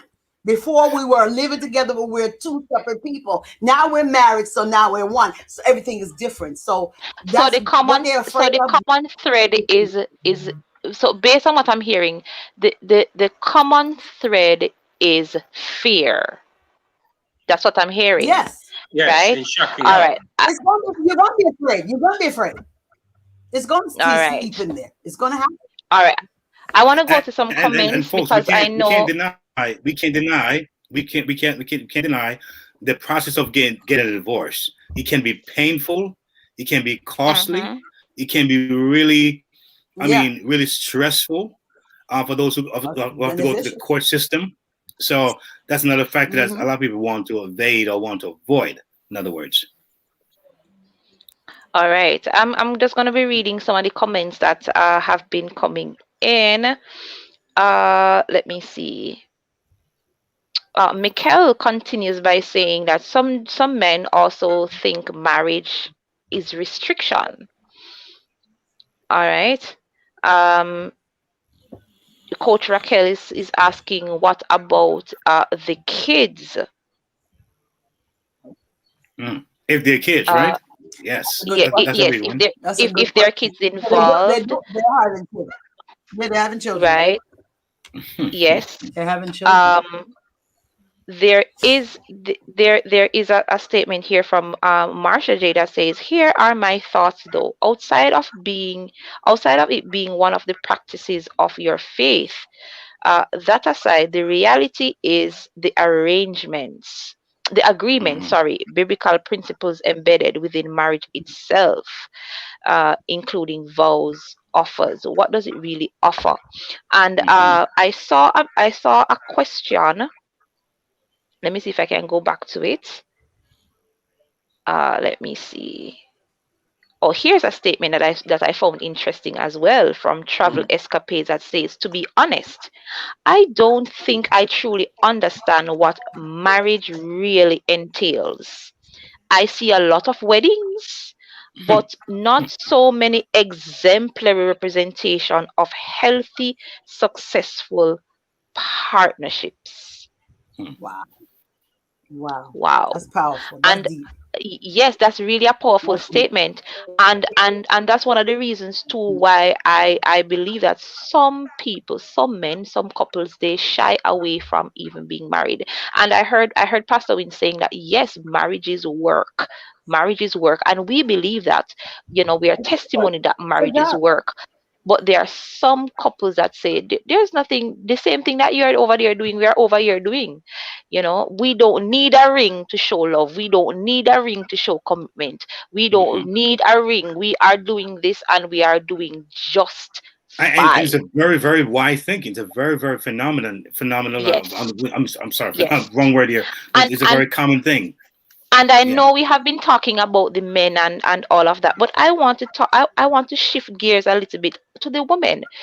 Women enter these relationships, and for the majority of it, for the hope. I am hoping there's a holding on because most women, that's their plan. You're going to grow up, you're going to become a teenager, you're going to meet this man, you're going to get married, you're going to have children, you're going to that's really the line of how we grow up and our thinking. So I go into this marriage with this cohabitation with this, yes, and I embed myself in this relationship with the expectation, with the hope. And there are women who really believe in next year we're gonna do this. And some have. Some actually did it. Next year we're gonna do this. Next year, and the next year continues. All right, we yes. So what are your thoughts on that? I go ahead. I believe women are deeper emotional beings. They embody their emotions, and so. Let me touch shacking up. Shacking up is basically investment primarily in the emotional aspect of the woman, but the woman is more comprehensive. She wants to be, as the Bible says, a helpmeet. And a helpmeet would be helping the man to achieve his goal, at helping the man or helping the partnership to achieve its ultimate end. And if she can't, if she's just there for one purpose, she feels useless. And I dare say that women are incubators, as one person said. You give them a thought and they make it a whole story. A whole story. I mean, it has so many facets to it, and so they multiply whatever you are doing. But so this full complement, this help meet. If a woman don't know what the man is working on, when in a marriage which speaks about the help meet, she is comprehensively, provided for, not just as a prong. Whereas the shacking up just establish a future on one prong instead of the emotional, the social, the spiritual, the physical, and a balanced, focused, strong relationship. The woman wants that, and it is a reasonable ask. And not only a Yes, I reasonable think so ask, too. that is where God's blessings is. That is where God's ordaining is. Or we have to look at the thing that why, though the shacking up may keep talking about, it's just the same. Anything God has, the devil has a counterfeit. But God promises there is a blessing if you follow with him. And there's a peace of mind. There's always a higher level, higher living, higher ideals. And he will partner with you because it's a covenant. The closer you get to each other, not just one prong social, emotionally, but spiritually, socially, you lock in everything. And so you start, the more you go up the triangle, go close up to the apex, you find that you get closer to God. And once you get closer to God, where the emotional thing where the men may say, boy, is my money you're after? You're after my money. It is telling the woman that you are not important as my money. The only thing important in this for me is the money. And so when I get married, it's moving from the emotional where I'm maintaining the emotional, but you're going to come into my social space, my physical space, my financial space, my freedom space, and so it is a selfish act to argue for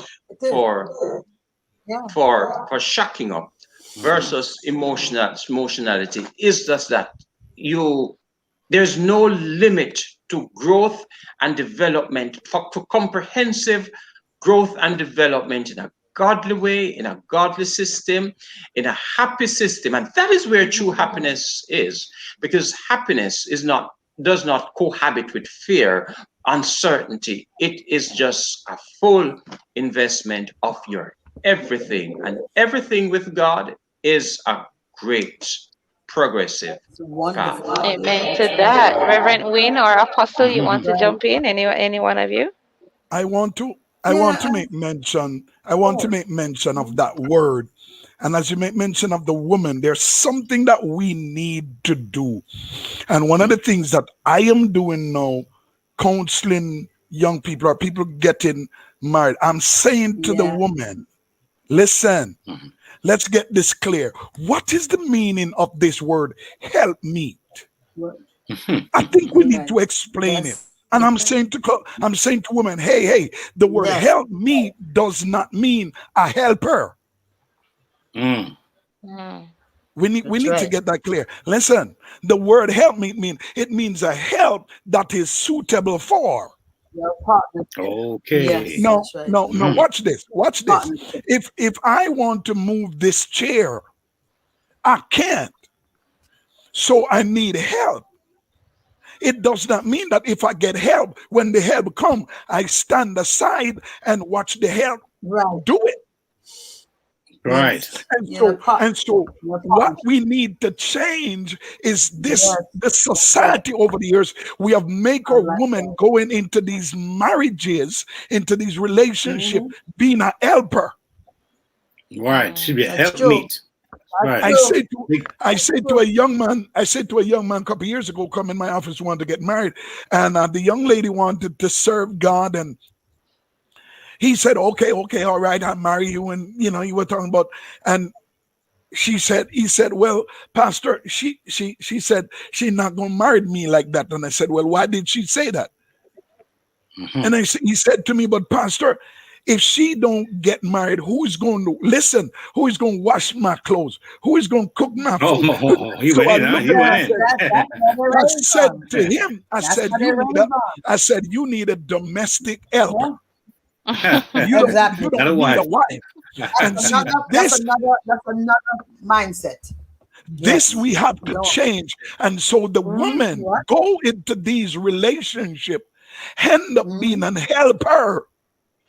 That's right. And as soon as the man get her in there, he stopped doing everything, because guess what? His mother used to do it.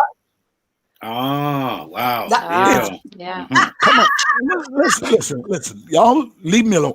His mother used to do it.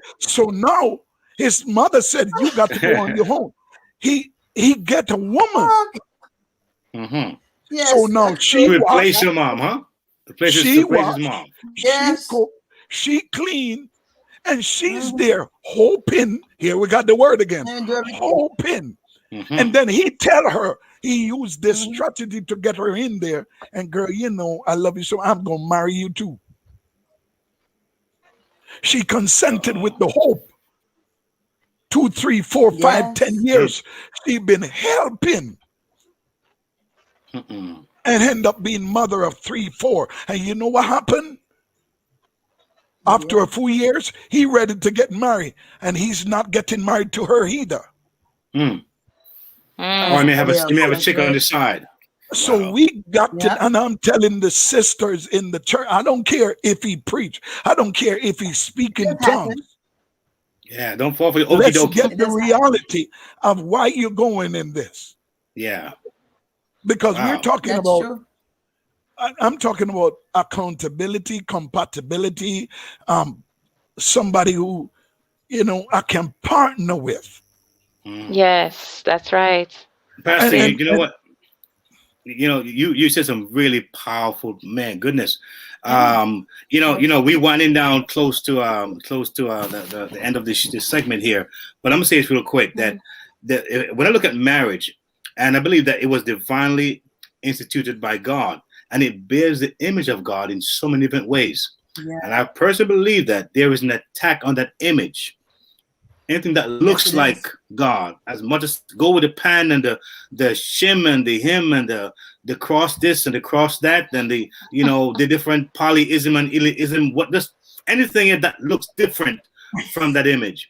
And I like how you put it, where when two people come together Yeah. and they find that oneness, that sense of help meet, we can meet each other where we are for a one common cause, for the destiny, for the future of that union.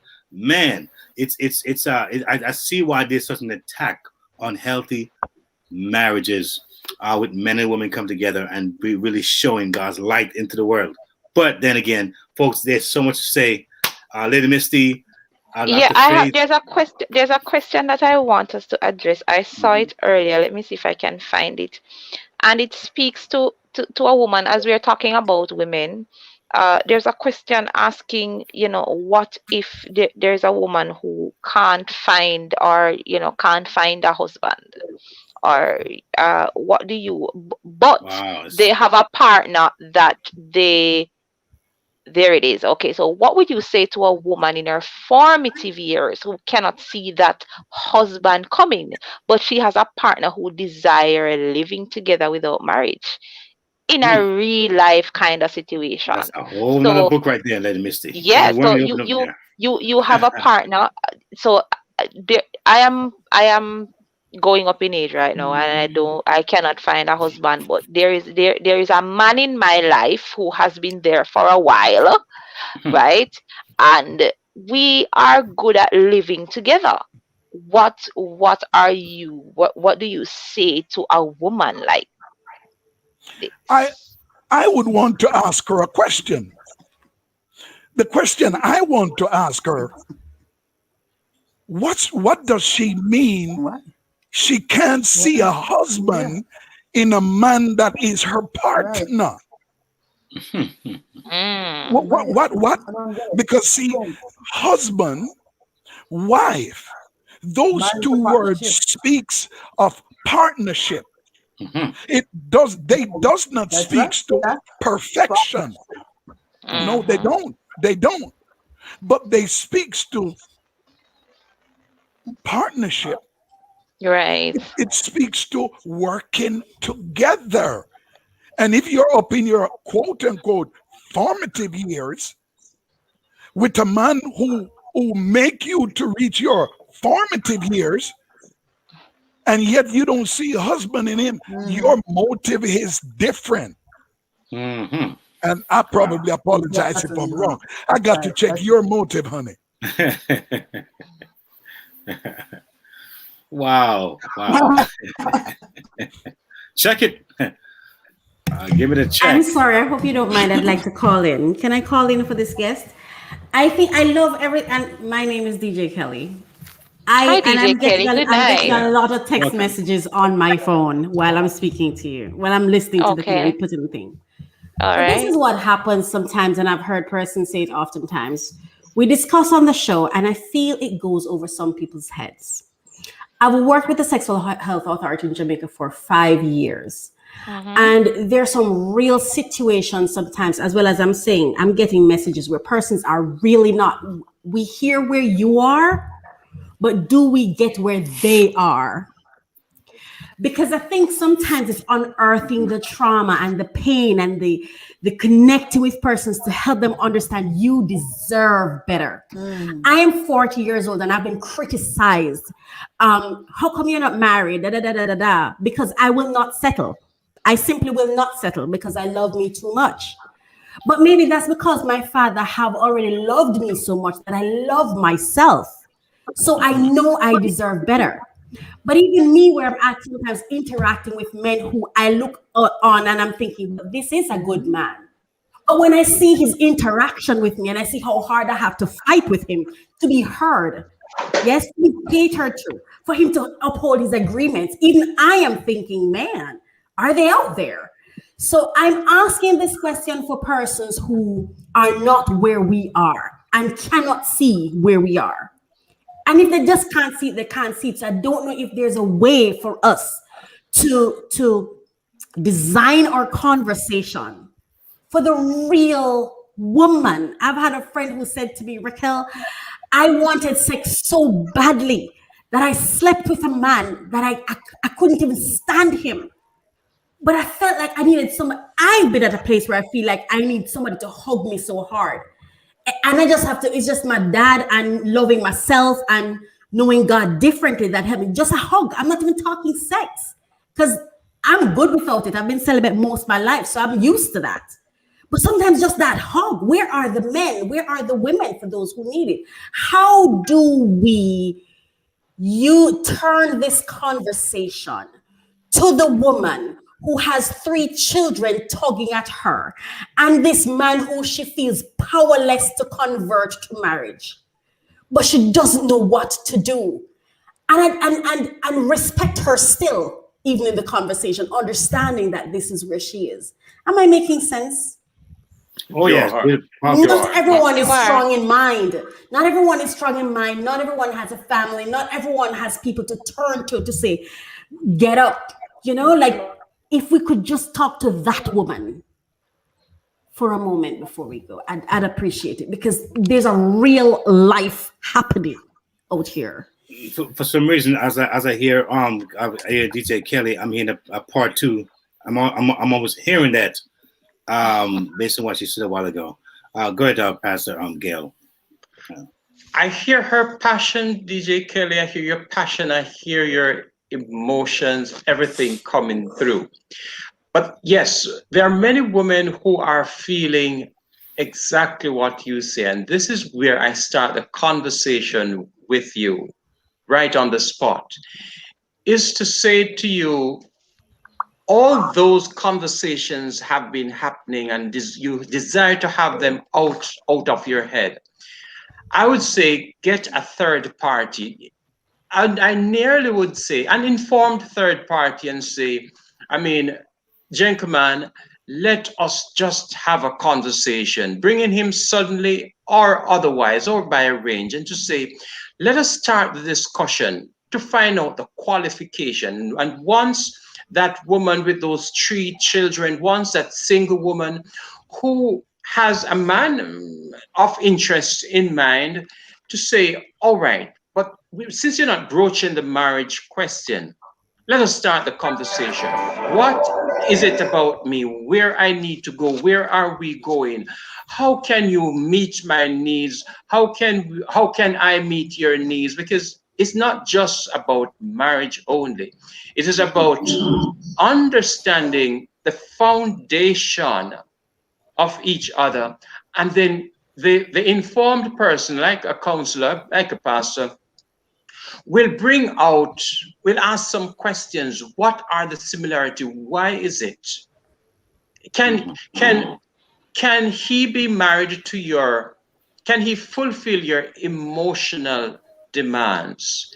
Can he fit your social demands and the other prongs of it?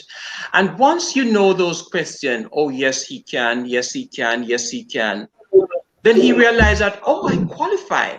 But when he confronts those important questions and he realized that, I don't, and she realized that, oh, he doesn't, then the discussion can end right there, and she rests in peace. I know why he couldn't commit. He just did not qualify. Because the things that I was looking for is not there. And it would be unreasonable to ask him to supply what he doesn't have. When we do, and we could do quickly the love language tests, and you find that the person who you intend to marry or you was looking at, take for example, your love needs, your love language could be words of affirmation. He cannot supply words of affirmation, because if he just tell you that, darling, that was awesome, that was wonderful, but he just come in, takes the shirt, put it on, eat the food, go to his bed, and what, he's never acknowledged you, and you realize that he will never, maybe he can learn to do that, or some of them, they just can't learn, and so that's the only thing you have that he could satisfy, the only thing you need. But he's not interested, he doesn't care, he will not do it, and then you realize that, okay, I need not have a quarrel with you, I will make a decision. And happiness, progress, and love is based upon information and a subsequent decision. Great point. Thank you. And it is my hope. Is there an echo? It is my hope that for those women who are listening, they take I like the last part that you said, information, because it has to be difficult. I don't have kids, but it must be difficult to even contemplate. I remember I was told my mother left when I was 1. And I remember when I asked her, why did you leave? She said to me, because we were suffering. And I remember I said to her, so if we were suffering, how did you leave me? And she slapped me across my face. And ever since that happened, I really been sitting down thinking about my mother. And even now, like, I think about her a lot. And I realized that she was an unloved woman, a woman that was searching for love. And right now, I wish I could just love her. Like, I love her more than I've ever loved her. I pray all the time, like, God, please love her. Could you love her? I'm saying that to say, because I've seen it, right? Because sometimes they don't even know how to come to a place of, this isn't working for me. It can't get worse. Let me try to leave. It's really happening. It's really actually happening, where women are saying, I know I'm supposed to leave. I know this isn't kind to me. I know this isn't healthy for me. But how do I move? And to that woman, I say, man, it came to my mind to say, find a sister, but sometimes us sisters don't like each other either. And so this is what I'd say, go down on your knees and really truly talk to God. Just strip everything. Just strip everything and say, God, here I am. And don't ask him, tell him what you need him to do. Like, tell him. When I was 8, I told God what I wanted him to do, and I've been telling him ever since, right? So, woman, if you're listening to me and you don't know what to do anything you think is best. Because there's some women who are under some things, some terrible manhandlers. Yes, and we can talk about the go to counseling. Some of them won't go. I've seen it with my own eyes. I've seen it. I've held women's hands saying, let's move. She's terrified. She's too petrified to even think of moving. What am I going to do? I say to you, woman, you can move and trust God that he will. Because sometimes we have to go through the pain. We have to go through the gutter to get to where he's trying to get us to go. So no matter how scared you are, bless my mother for leaving me. She had to run. Leave me if you have to. God took care of me. I'm not saying a woman should leave her children, but I'm saying save yourself. Like if you have to do whatever you have to do, but love you the hardest. That's what I'd like to say. And I'm sorry for invading you. I had to say it because I had to say it. But do you know also the sad reality is that some of those women that you are reaching out to right now, it is not that they don't know what to do. The sad reality is they know what to do and they're scared. No. They're scared to do it because of what's going on in our nation. True. Women are being killed because they want to walk away. And absolutely. So, as you said, you mentioned a while ago that the responsibility is on some of us. In order to reach those women, we have to try to reach the men involved. Yes, that's true. Because we got to be careful. We got to be careful how we reach her. It's true. And empower her without empowering him. It's spot on. Sometimes we reach her and make it worse for her too. Absolutely. Yes. That is true. I've seen it happen. It's a critical situation. It is. Where somebody said to me the other day, Pastor Phil, thank you. Because you know what? She told me, she says she's having a problem. She said, Pastor, don't even think about go to him because him dark and ignorant and this. But I reach him. Yeah, I have to brace myself. My first time I reached to him, he cussed me out. I mean, bad words too. But the second time, I braced myself. Yes. And then the second time, he said, "You really come back? You got 5 minutes." Yes. The third time I went back, him said, "Boss, you really serious? Not true? Make we chat." Yes. But see, there are other things that we could have done, but it might be dangerous or difficult on her side. And especially now, we know, sister, and we feel you, that there are some hurting sisters. Absolutely. Most of them, they really know what to do, and they're scared to do it. Absolutely true. The sad reality is, I don't know where this bunch of men come from. I'm telling you. And it's not just those men who we think are doing it. It's the men who we look up to. It's the men who I don't even think sometimes. No. It's the men you don't think we're going to do it. Exactly. It's the ones you're not thinking that, oh no, it's not him. I've even heard letters on this show that has had me in prayer. I mean, that has had me in pain. Letters on this show. Right. So that's why I felt like I could not come on and say something because it is this serious, because that's why I do this. And I don't know what can be done, but I think there needs to be a deculturing, if there's such a term, and a reculturing of our men, because I've had men say to me, I correct him too much. I've had men, I mean, when you really, and I'm talking good men, I've had men talk to me and I feel pain, literal pain, and I'm a strong woman, okay? And I will stand in your face and tell you what I think. So just imagine, I've had nightmares about my sister in relationships because of the fights and the quarrels. There's some real things happening in relationships.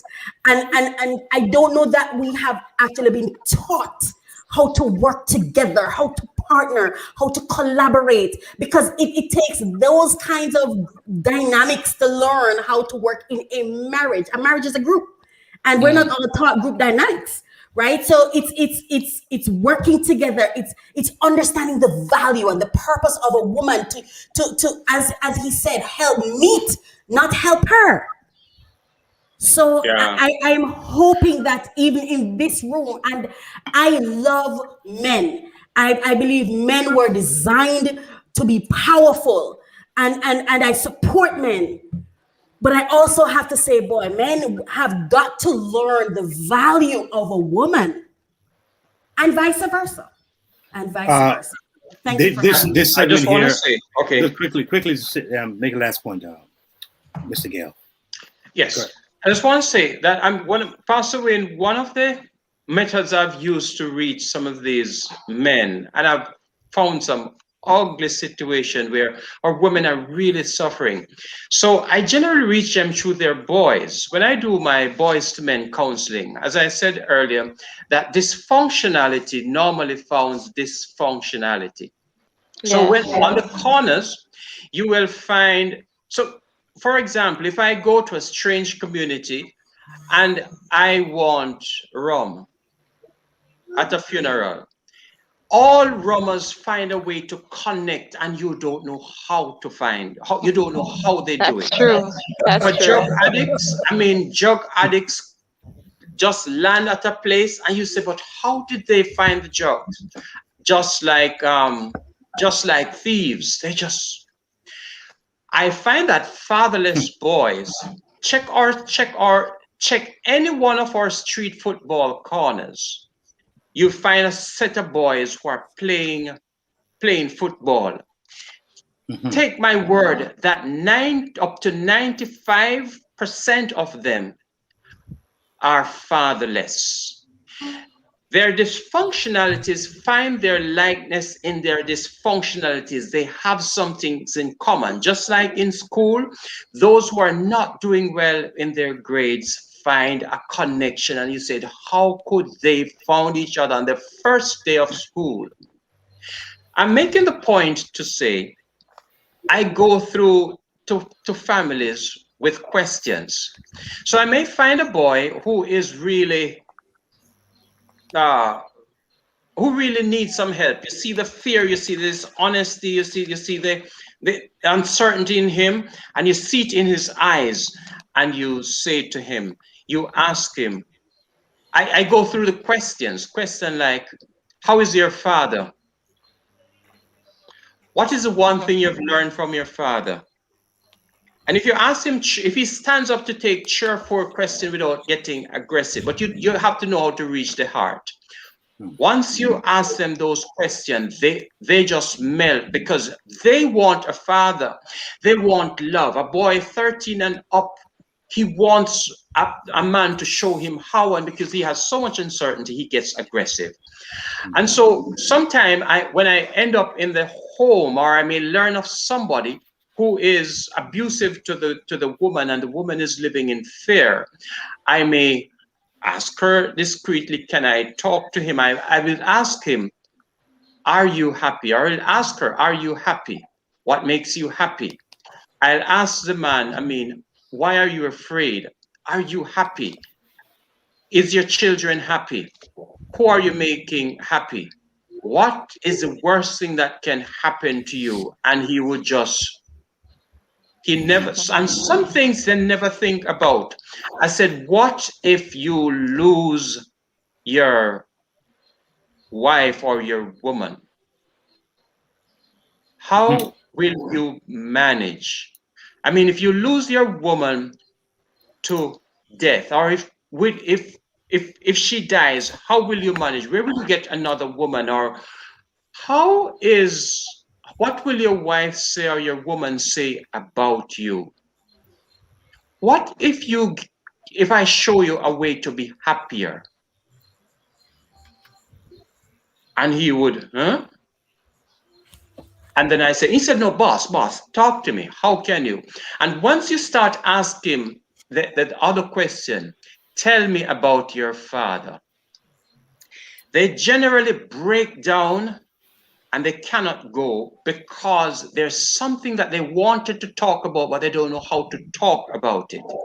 Because men who don't grow with their fathers carry around a suffering that they pass on to their sons, that they pass on to their daughters, who pick the same person like themselves, because daughters find men like themselves and they norm it. And so our society is being normed into a normlessness. But the right questions need to be asked, the right confrontations, and the right just peaceful intervention. And it can even be done by telephone, anonymous, and everything is locked. you will find answers. But I've had some real breakthroughs, and starting with the questions. Wow. Ladies and gentlemen, we are way over time. There's so many awesome things that were said. I mean, I'm sure if the producers see fit, they could probably have you guys back again, because I'm hearing so much more that could be said, and so much nuggets that need to be shared. LTR is really about having a conversation, and although we can reach back and try to resolve some of those old relationships, those who are broken down, and maybe look for some restoration, we also want to look ahead, and for those who are looking into this thing, to open their eyes, open their minds, and become wise, and realize that information and the right information is important, so you won't get stuck or get in these situations that so many people are living in. So a big part of what we do here on Let's Talk Relationships is have the discussions. So we know we have young listeners here, young viewers. You are now at an advantage because you're hearing these important things as you move ahead into your life, into adulthood, and say, what kind of man I'm going to choose? Who am I going to be? How am I going to approach life? And don't perpetuate the same thing that we see happen in the past. We thank all the guests. We thank all the viewers and all the different platforms. Lady Misty, you're the best. Always my ride or die. My pleasure. Yes, Dr. Faith, thank you for being here. Last minute, we really appreciate you so much. Mr. Gale, brilliant. I love what you say. Pastor, listen, we need it back again, Pastor. We do. You're about to get me shouting here, Pastor. But I love it. And I thank you guys for just making this a great night. It was good to be with you. Yes, God bless you all. And again, let me say the last word before we close out. Yes, before we go, I just want to shout out Dr. Faith. I know you have a great event coming up. Your community connection. I pray God's richest blessings on that as you reach out to both young and old, as you change lives in your community. Thank you so much. Thank you so much. For those who were on the LTR tribe over there on YouTube, thank you so much. Big up. Yes, if we were unable to read your comments, or all those things you put there, don't be sad. Don't be sad. All right, and please come back again, and I'm sure we will read them. If you have any advice, please don't forget to reach out to us at ltranswers@gmail.com. That's ltranswers@gmail.com. Thank you so much for joining us tonight. Have yourselves a great night and a great rest of the week. You're listening to Yumi Radio. Let's talk relationships. Good night, everybody. Good night, y'all. God bless.